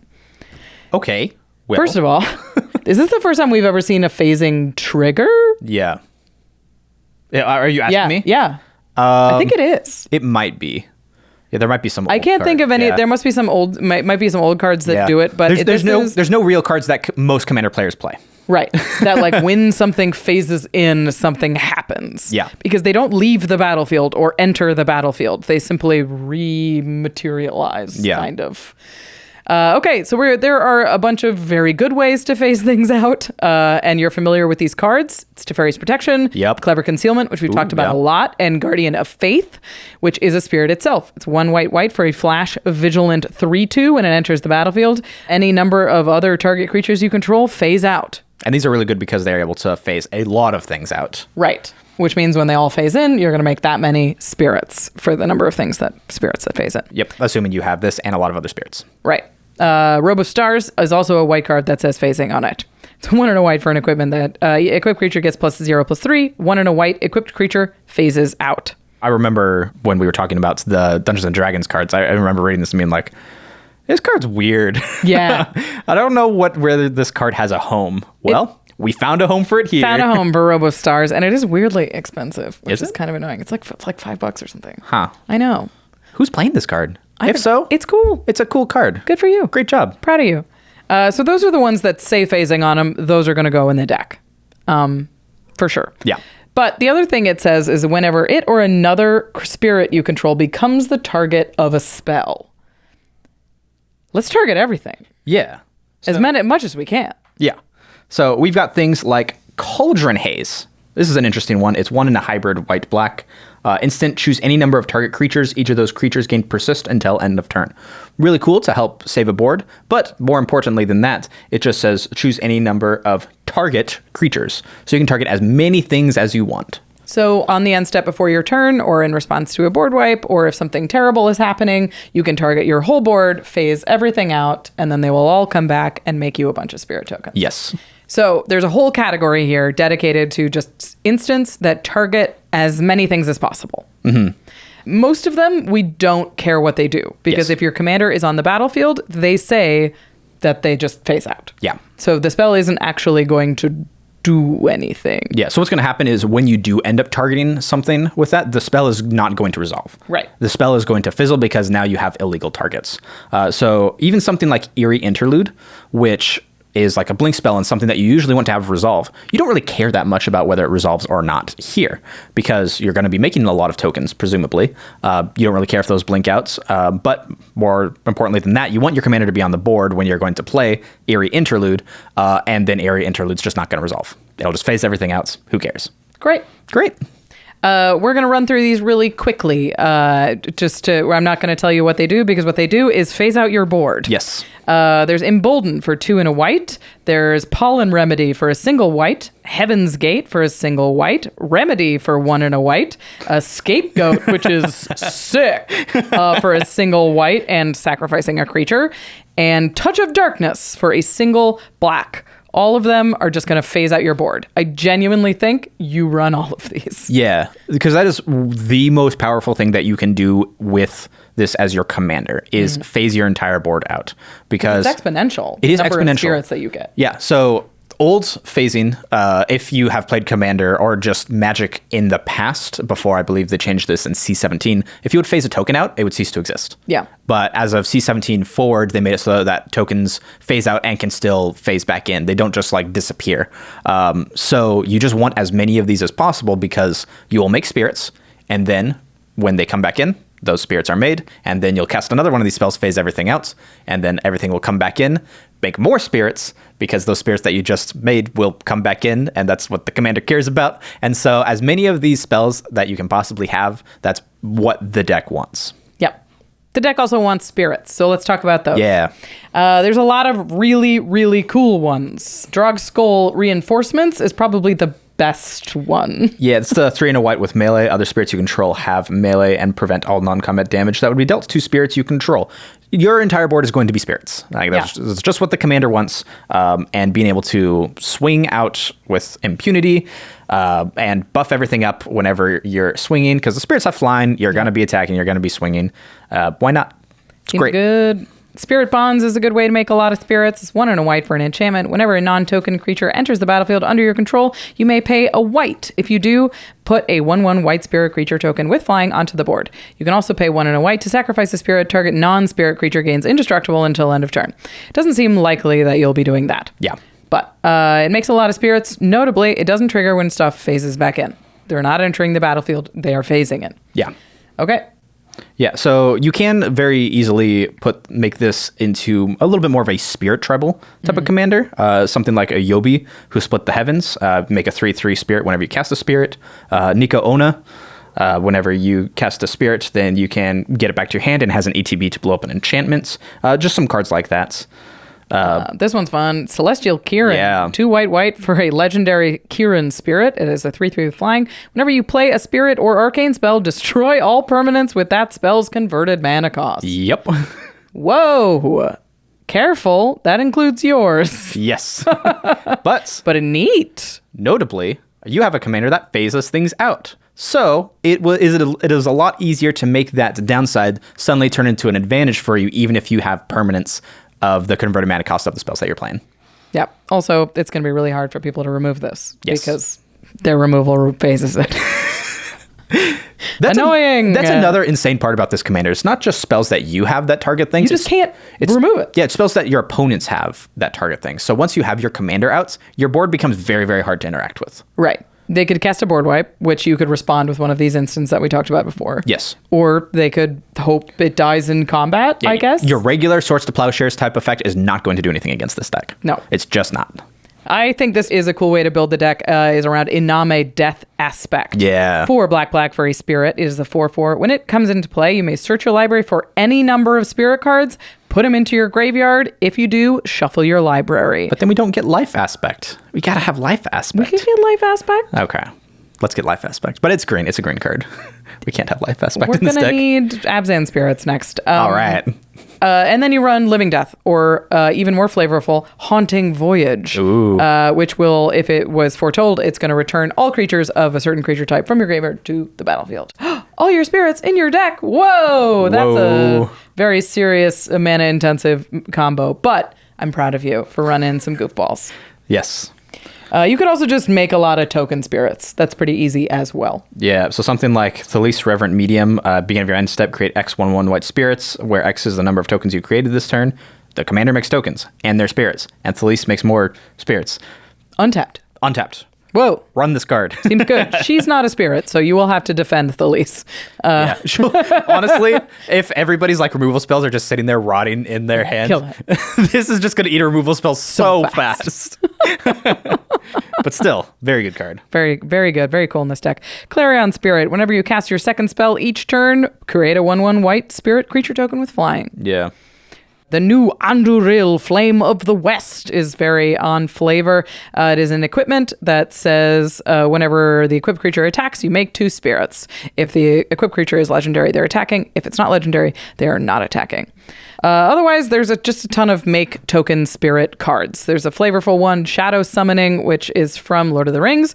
There is a less flavorful but more powerful Lingering Souls. I love me some Lingering Souls. Me too. Anytime I can put it in a deck, I'm just like... Instantly. In it goes. Court of Grace, we already talked about it. It will be very solid in this deck as well. I want the angels. Honestly, yeah. You're like, I'll take the spirits. Thank you. Yeah.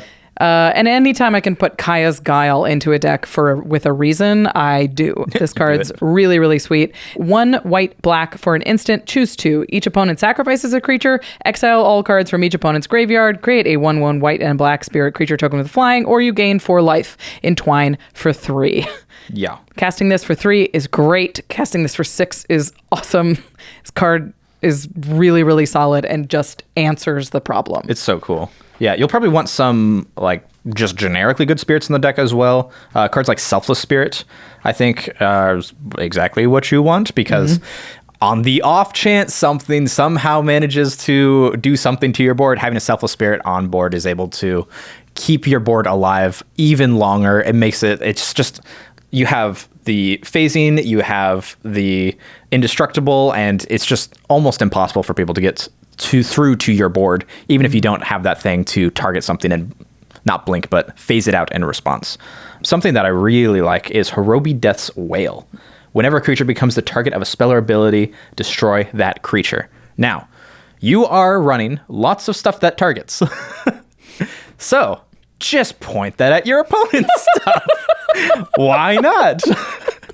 If you got a Horobi on the board, again, it is a spirit, so very easy to protect, will phase out and bring more spirits along back with it, but it will help you deal with your opponent's threats, because I think that's the biggest downside of this deck, is that when things phase out, it's not like Teferi's Protection, where suddenly your life total can't change and you have protection from everything. No, you have nothing. You have nothing. Yeah. So being able to get rid of the biggest things to be able to keep yourself alive long enough to amass an army and be able to fly over everybody is very, very important. So, correct me if I'm wrong. Yeah. You have your commander and Horobi on board. Yeah. If you target stuff, their stuff gets destroyed by Horobi. If someone targets your stuff, you have a Horobi trigger and a King of the Oathbreakers trigger, right? Yes. You can phase it out first and then not have it be destroyed by Horobi, correct? Yeah. You control both of those triggers, and they are both whenever a creature, or I guess a spirit with your commander, becomes the target of a spell. You can choose how you want to stack them and how you would like them to resolve. Nice. So the downside for Horobi is often that Horobi can die to anything. Yeah. But now, no. Yeah. And you can still use all that phasing stuff, or all that targeting stuff, to phase out your own creatures without Horobi blowing them up. All right. You were playing a spirit-themed deck, so you're probably going to play some cards that have you choose spirits as a creature type. Kindred Dominance is quite good. Pact of the Serpent, careful, you could kill yourself or someone else with it. 1 black for a sorcery, choose a creature type. Target player draws X cards and loses X life, where X is the number of creatures they control of the chosen type. So don't be greedy. Draw a few cards off of this. Yeah. But it's a very efficient removal spell, or draw spell for decks that have a creature type thing. But also, don't cast this after you phased your board out, please. Whoops. Whoopsie. It's a sorcery, so like most of the time, they'll be there for your turn. True. Very true. I also like a species specialist, which says whenever a creature of the chosen type dies, you may draw a card. You are going to want to attack with these at some point. You are going to want to do something with this at some point. You do want to jump some attacks sometimes. Yes. So I think species specialist will help. Just refuel your hand. Yeah, keep things in hand. You have some dumb cards in your deck. You want to make sure that you're not stuck with 3 things that say phase out your whole board in your hand. Definitely. Honestly, it's not the worst, though. All right, that's King of the Oathbreakers. This is a weird deck. I love it card. So much. Very powerful, actually. Very powerful. Very powerful. Obnoxious to play against, I think. Yeah, I played against why it I love limited, it. and I was like, this thing's impossible. It's also a 3/3 flyer. Yeah, sure, why not? Ugh. Okay, we're going to move on to the cuddliest boy in the set. Samwise Gamgee. Green and whites, whenever another non-token creature enters the battlefield under your control, make a food token. You can sacrifice 3 foods to get a historic card back from your graveyard to your hand. Remember, historic is legendaries, artifacts, and sagas. Yes. Lots of options here. Yeah. So there's multiple different ways that you could go when building the deck, but it probably wants to make food. Starts with food. Starts with food. Definitely Base level, food. You want food. They made a lot of stuff that makes food in this set. Yes. We've talked about it a lot over the last few episodes, so I'm not going to spend a ton of time talking about them specifically, but Sam Loyal Attendant goes in this deck as well. Peregrine Took is very good, goes in this deck as well. And then Eleanor Gardner goes in this deck as well. Those are all hobbits that enter and care about food. Very flavorful. I'm 2 for 2 now. But also you want some regular set cards that deal with food because those are some very powerful ones. Yeah. Things like Tireless Provisioner. Gets you food, gets you treasure. It's a good card. This one I really like. Late to Dinner. Return a creature card from your graveyard to the battlefield and create a food token. I really like cards like this that are like an overlap of what your deck wants to do. Your deck cares about to the graveyard and it cares about food. What does Late to Dinner do? Cares about the graveyard, cares about food. Love includes like that. Perfect. Also, it's really cute. It is really cute. Also, nobody sees it coming. Like, all right, mono white reanimate. Yeah. Where'd that come from? The Underworld Cookbook is going to be very good in this deck as well. Yes. It is a discard outlet that says create a food. It itself is also a historic permanent. Yes. I think when you're building this kind of deck, if something's historic, it just moves up the list because that means if it's in your graveyard, you can get it back. So focus on legendary creatures, artifact effects, sagas. All of those make your synergy stronger, make your commander stronger, and make your deck stronger without spending a ton of extra money. Yeah, definitely. One that I really like is Jaheira, Friend of the Forest. Tokens you control have tap, add a green. This deck will make lots of food tokens, and so just turning that into mana will accelerate your game plan that much faster. And also, it being a legendary creature means that it counts as a historic permanent, so it's very, very easy to bring back. In fact, on the Lord of the Rings game nights, Jamie played this card to great effect and was able to bring it back with Sam's ability. Really good. And just turboed out a lot more plays. Yeah, love it. Idol of Oblivion, you're making tokens. It's an artifact. It goes yes. in this deck. Sarenth Steel Seeker is a very strong option for this deck as well. It's whenever an artifact enters the battlefield under your control, look at the top card of your library. If it's a land, you may reveal it and put it into your hand. If you don't, you put the card into your hand. You may put it into your graveyard. Yeah. This is a mill effect that when artifacts enter the battlefield, it is also a draw effect when artifacts enter the battlefield. Extremely powerful. Yeah, this is perfect. worth it, even though it isn't itself a historic permanent. Yeah, it does everything else that the deck wants to do. It's really interesting because they haven't really printed like too many cards in green that have dealt with artifacts. Yep. But something like this really does Brothers help. War, right? Yep, Yeah, Brothers War. That are like, you know what? Everybody can join the artifact fun. Why not? So, love it. Of course, Academy Manufacturer. Okay. Run Academy Manufacturer if you are playing a clue, a food, or a treasure deck. It's very, very good in this deck. Yes. Okay. Let's talk about the historic permanents that go into the deck. This is going to be more of your engine. This is going to be more of your win con. And you can go, I think you pick a direction. Yes. You can go, like you can have other cards, but I think if you're like, I'm focusing around legendaries, or I'm focusing around artifacts, or I'm focusing around sagas. Yeah. That just makes your deck stronger. Yeah. You can have a little bit of overlap, but I think you just want to pick a direction and go with it. Yeah. So if there's a simplifies the powerful build. saga that deals with the legendary creatures and your deck is based around mostly legendary creatures, that's fine to Perfect. have. Yeah. But you probably don't want 10 of those sagas. Right. But Tashar, Ancestor's Apostle, goes in all of those decks. Yeah, It cares about that's true. It says, whenever you cast a historic permanent, return target creature with mana value 3 or less from your graveyard to the battlefield. It could get your commander back. It could get anything in your graveyard. Just has that overlap It that we're just looking for. Covers your bases. Completely. Let's talk about legends first. There are some good options in this deck. Yeah, we got like Lathiel, Boundless Dawn. Beginning of each end step, if you gain life this turn, distribute up to that many +1/+1 counters among any number of target creatures. So usually you're going to be gaining life with food. A lot of your cards care about you cracking food Yes. specifically. If you don't want to go the lifelink direction, obviously you don't put Lathiel in the deck. Yeah. But I do like it because it goes with stuff like Celestine, the Living Saint. Yeah. It's flying, lifelink at the beginning of your end step. Return target creature card with mana value X or less from your graveyard to the battlefield, where X is the amount of life you gained this turn. So crack a food, you get something back from your graveyard straight onto the battlefield. That's so cool. I love that. Really, really efficient in this kind of deck. Yeah. Cards like Gandalf the White, really, really good as well. You can cast legendary spells and artifact spells as though they had flash. Both historic, great. It itself is legendary, so that's a historic, really, really good. And then legendaries entering or leaving are doubled. So when you have a legendary enter, you make 2 foods now. Yeah, I forget Gandalf has so much text that's all very relevant to this deck. All super strong here. All very good, yeah. I like Benny Brax a lot, too. It's 3 and a white at the beginning of each end step. If you created a token this turn, draw a card. Yep. Plus it's a legendary creature. Making food, draw cards. One more thing to mention if it's legendary is it doesn't have to be creatures. Yeah.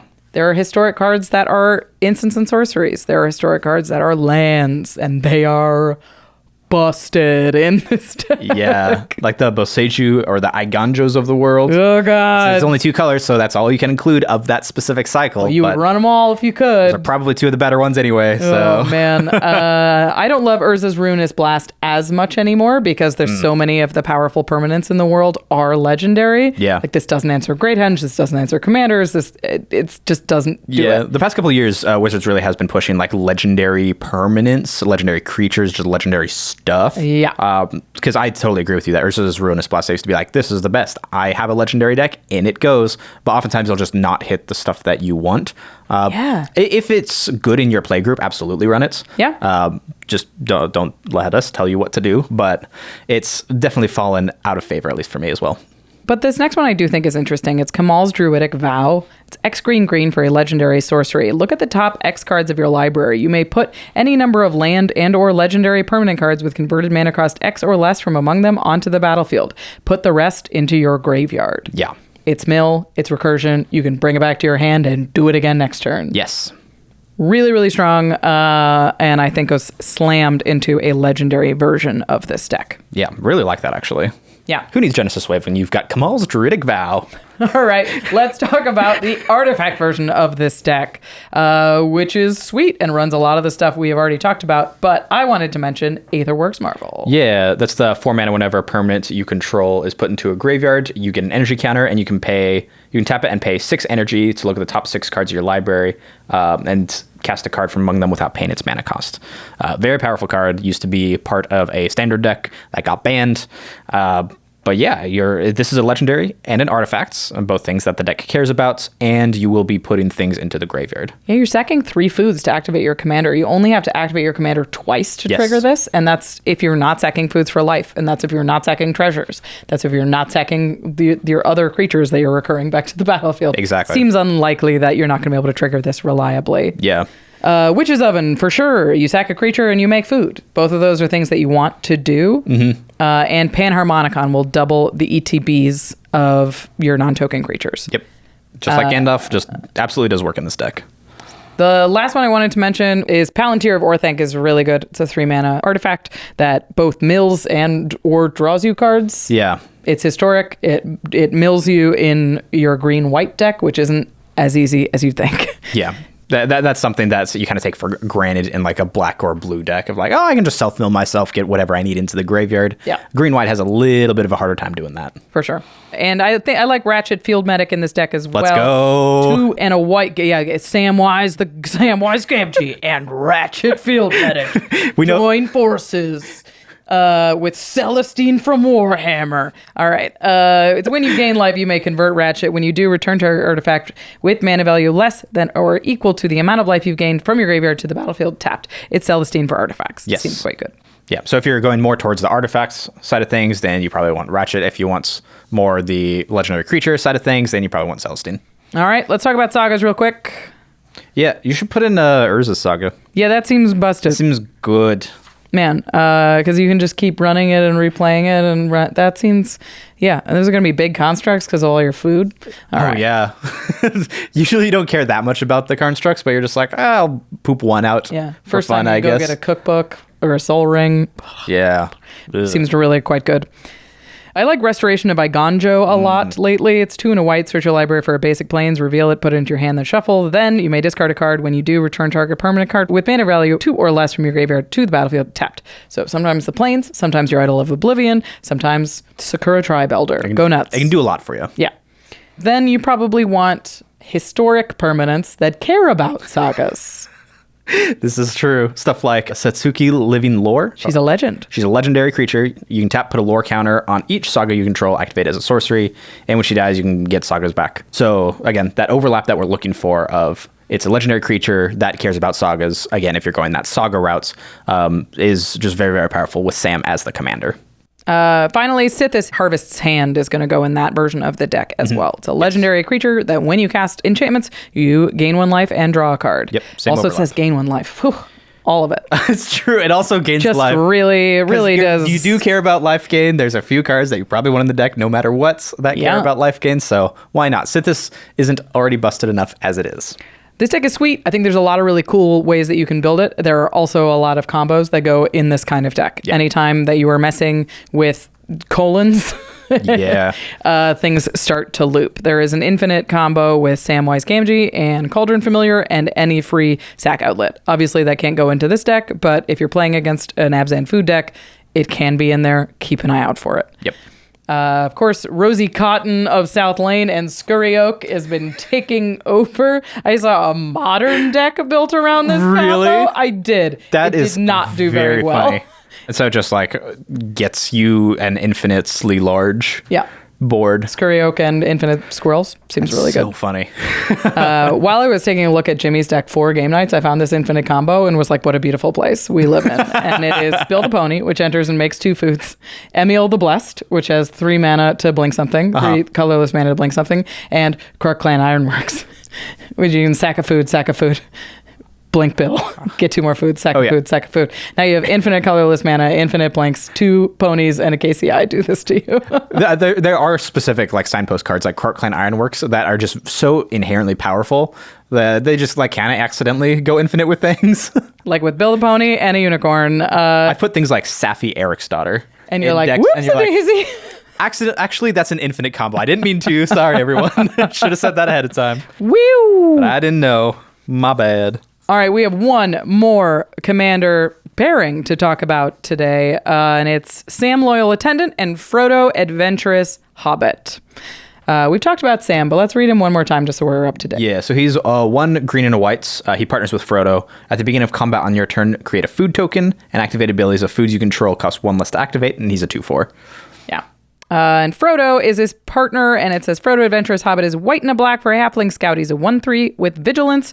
Whenever Frodo Adventurous Hobbit attacks, if you gain 3 or more life this turn, the ring tempts you. Then, if Frodo is your ring bearer and the ring has tempted you 2 or more times this game, draw a card.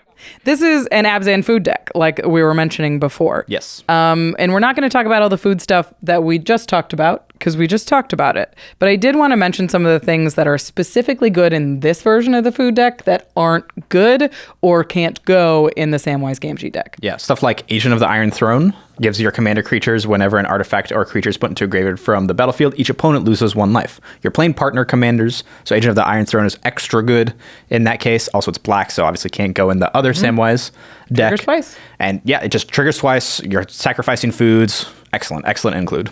Folk Hero is fun. It's 1 and a white for another background, and it says commander creatures you control have, when you cast a spell that shares a creature type with this creature, draw a card. This ability triggers only once each turn. But you have partners, so they each trigger once each turn. Yes. So now if you cast a halfling or a peasant or a scout, you will draw up to 2 cards. Yeah, and I think this is really good if you're trying to go a little bit more of that like Lord of the Rings flavored halfling type angle. I think Folk Hero just ends up being really, really powerful, and also is pretty flavorful, right? Sam, Frodo, they're folk heroes. Yeah. They're real heroes. I know. Yeah. I liked it. It's a better deck, but you probably put this in the other deck too, I suppose, is Farmer Cotton. Yeah. X green white for a halfling peasant. When he enters the battlefield, you create X 1/1 white halfling creature tokens and X food tokens. That's a ridiculous rate. It's outrageous. Yeah, it's just X, and then you make food, and you make 1/1s. That is insane. That is the best really good creature token spell. rate. It's just unbelievable, and it's Farmer Cotton. Meriadoc Brandybuck is much better in this deck because it's really easy to attack with a halfling and make that food Pippin, Warden of Isengard, is your halfling, and he taps to make a food, and he says, sack 4 foods. Other creatures you control get +3/+3 and gain haste until end of turn. Activate only as a sorcery. He's black, so he can't go in the other one, but he's great here. Yes. Finally, I want to talk about Prize Pig. Yeah, so that's 1 green. Whenever you gain life, put that many counters on. Ribbon counters. Ribbon counters. I was going to gloss past that, but Rachel maybe not. On Prize Pig. Then if there are 3 or more ribbon counters on Prize Pig, remove those counters and untap it. And it's a mana dork, so it taps for a mana of any color. So with Sam in play, you can crack all of your food tokens. Yep. You have the mana to do it with the pig, between the pig and Sam. It's just boop, boop, boop, boop, boop, boop, boop. That's super cute. I love that. Gain all the life in the world, which is real cute. Plus, just some generic black token stuff that we've seen a lot of and talked a lot about. Mirkwood Bats, Nadir's Nightblade, Cauldron Familiar can go in this one. That's probably how you're winning the game. Yeah, Disciple of the Vault, Marionette Master, these kind of things. If you're building the food deck with them, these all go in the deck. Guillaume Master Chef, real good. Savvy Hunter, Gluttonous Troll. A lot of these are in the precon or just say food on them, so they're going to be easy to find.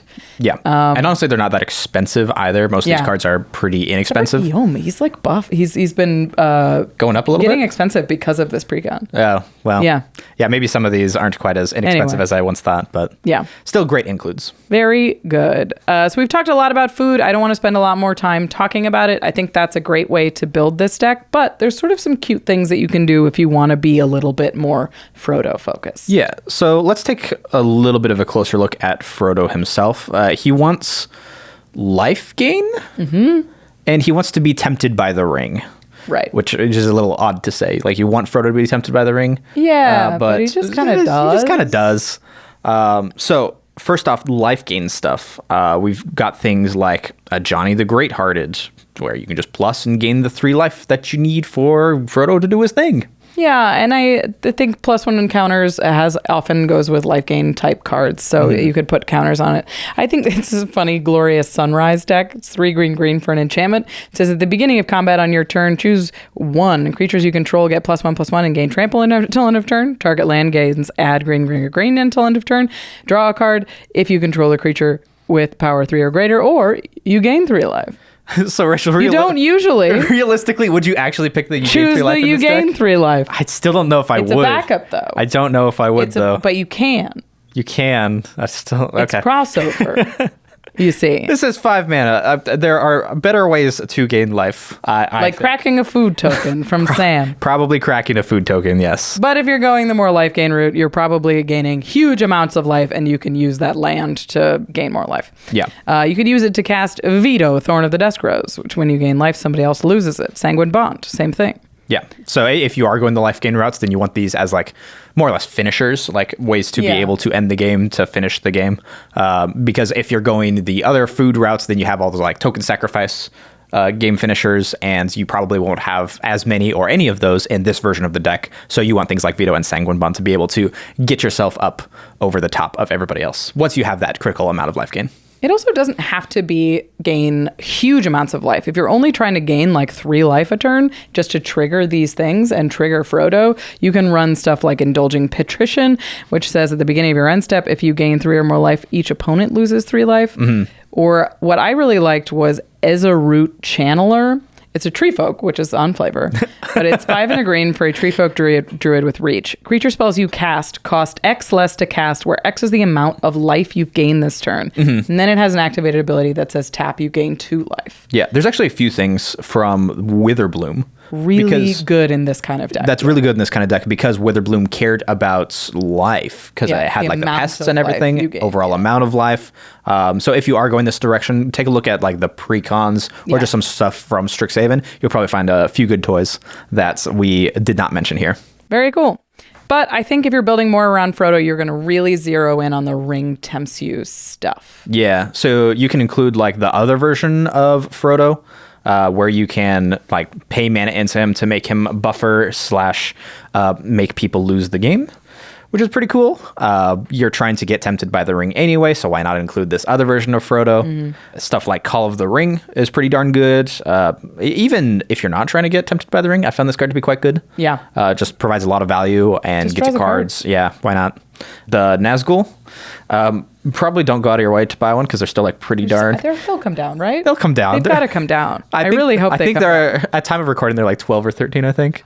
But yeah, they hit like 15 each, and I'm like, all right, for an uncommon, that seems a little much. That's a lot. That's ridiculous. That's a lot. So wait for them to come down, or if you opened one, go ahead and put it in. The Witch King of Angmar. This card is so Yeah. cracked. It's really tough to play against. It's 3 black for a Wraith Noble. It's a 5/3 with flying.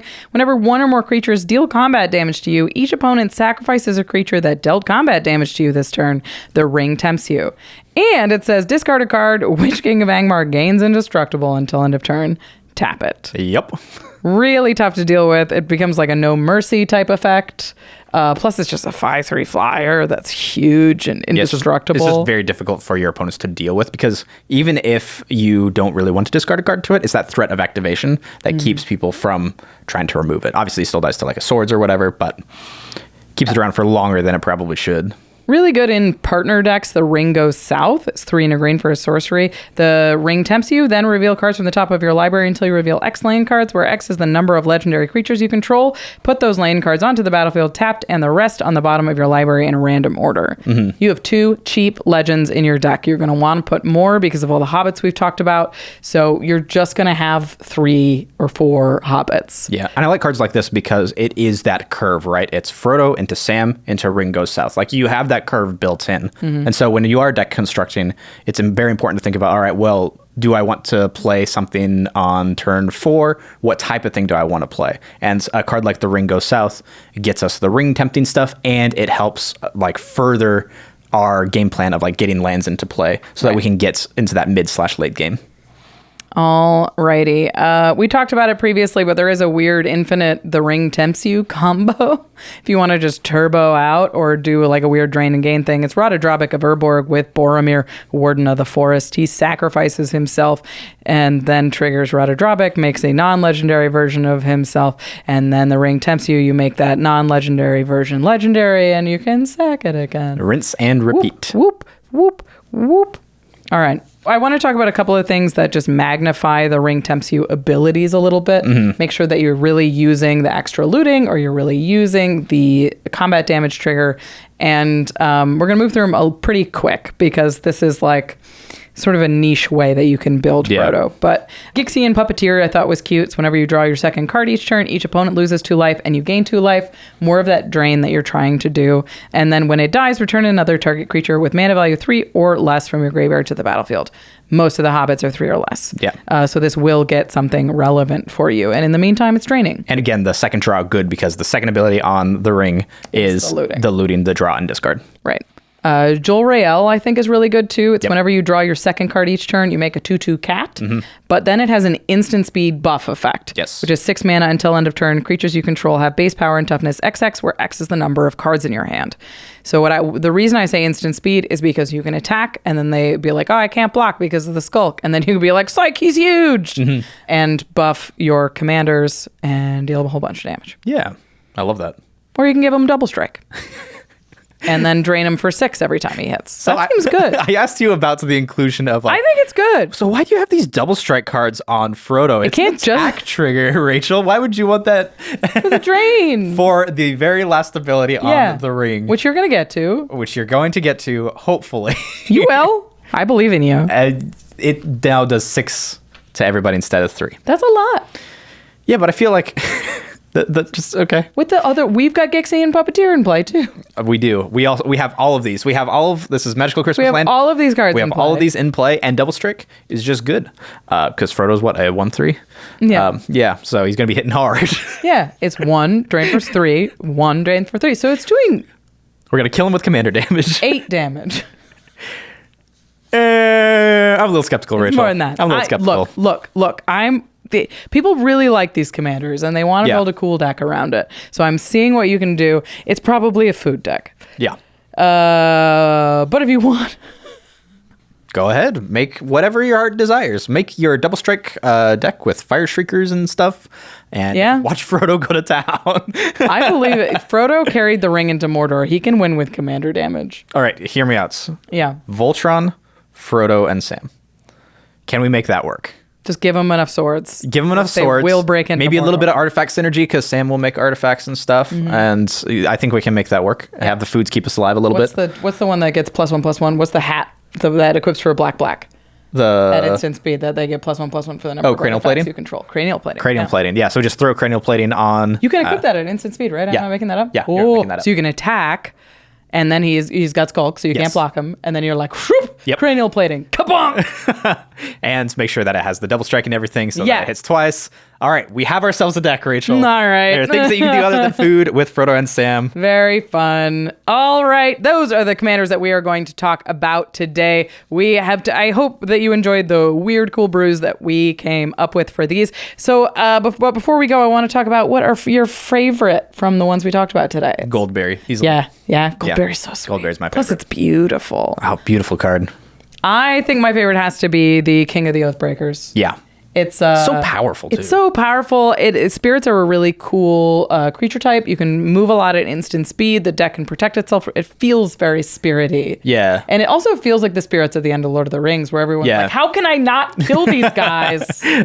They're already dead. They're already dead, and I can't, but they can kill me. Yeah. So, they're really cool. But I really like the flavor there. To me, it feels like, and we can see how well this ages, but I feel like that's going to be a commander where people build it, and then the play group's like, well, I can't really interact with it. This isn't that fun to play against. Yeah. And then they start hating on that deck, and then people will start to take it apart. But again, I could be totally wrong, and it could be the most played commander on EDH Rec. I doubt it. It's not. It is not the most played currently, for sure. That's true.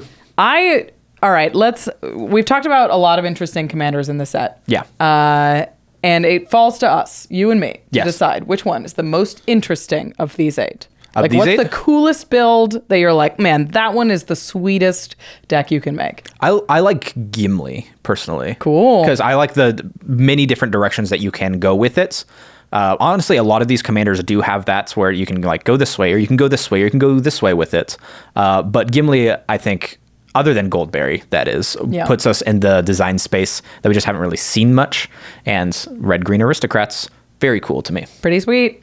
Mine's got to be Círdan. It's the commander that I have been thinking about since I saw it. Was just like, what even goes in this 99? Yeah. Is it just a group hug deck? No, I don't think so. Not that. You definitely don't want to give them more cards. Is it a voting? No, I don't. There's not that many voting cards.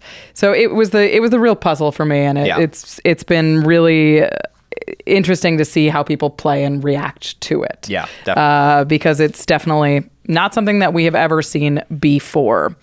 All right, to the listeners, which commanders do you think are the most interesting in the set? Did we miss any of them? Are you planning on building any of the commanders that we talked about today? What are the hot pieces of tech that we missed somehow? Please let us know how you're building around these commanders. We do read all of the comments. I like to see how you guys react to these episodes, so let us know what you think. All right, but before we go, we got to say... thank you to our amazing sponsors, but also you can say thank you to us, I guess. Thanks, Rachel. By using our affiliate codes over at cardkingdom.com/command. We talked about a lot of Magic cards today. Hopefully some of them that you've never heard of before. You can go straight to Card Kingdom and pick those up and support the show and include some cool new tech in your decks. Card Kingdom is the great place to go when you are looking for a lot of cards because they package it in one tidy package and you're only chasing down one envelope in the mail. I hate when I'm like, where did that card go? I feel like I ordered this at some point and I don't know where it is. And Card Kingdom I always know exactly where it is, and because it's in one tidy package and it got there safe. So again, support the show and pick up some cool cool cards over at cardkingdom.com/command. Yeah, and Ultra Pro has all of the themed stuff for this Lord of the Rings set. So if you're trying to theme out anything Lord of the Rings wise, I know, Rachel, you're putting together like all of these like pre-con Lord of the Rings it's type really decks fun. with other cards from the Lord of the Rings set. And so to keep that on theme, you can go to ultrapro.com/command, use the sleeves, use the playmats. Get all the playmats. Yeah, you can get the actual official art on your board, other than the cards themselves, obviously. And Ultra Pro also has tons of amazing deals, tons of amazing sales. So check out their newsletter, sign up for that, and you can save tons of money and buy awesome stuff as well. At ultrapro.com/command. All right, thank you for listening, guys. We're going to say thank you to our amazing team here at the Command Zone. Thank you to Damon Lentz, Eric Lem, Megan Yip, Gaurav Galati, Jordan Pridgeon, Jamie Block, Arthur Meadowcroft, Manson Lung, Jake Boss, Sam Waldo, Evan Limburger, Lady Danger, Craig Blanchett, Mitch Trafford, Gabriel Pozos, Josh Lee Kwai, Jimmy Wong, and of course, to you, Josh Murphy, for taking the time. I was going to say our audience. Thank you, audience, for listening. This whole long time about us talking about cool cards that we really, really like and think are interesting. We appreciate it. We got to talk about some really sweet commanders today, and I had a ton of fun. So thanks for watching. Thanks for supporting the show, and we'll see you next time. Bye.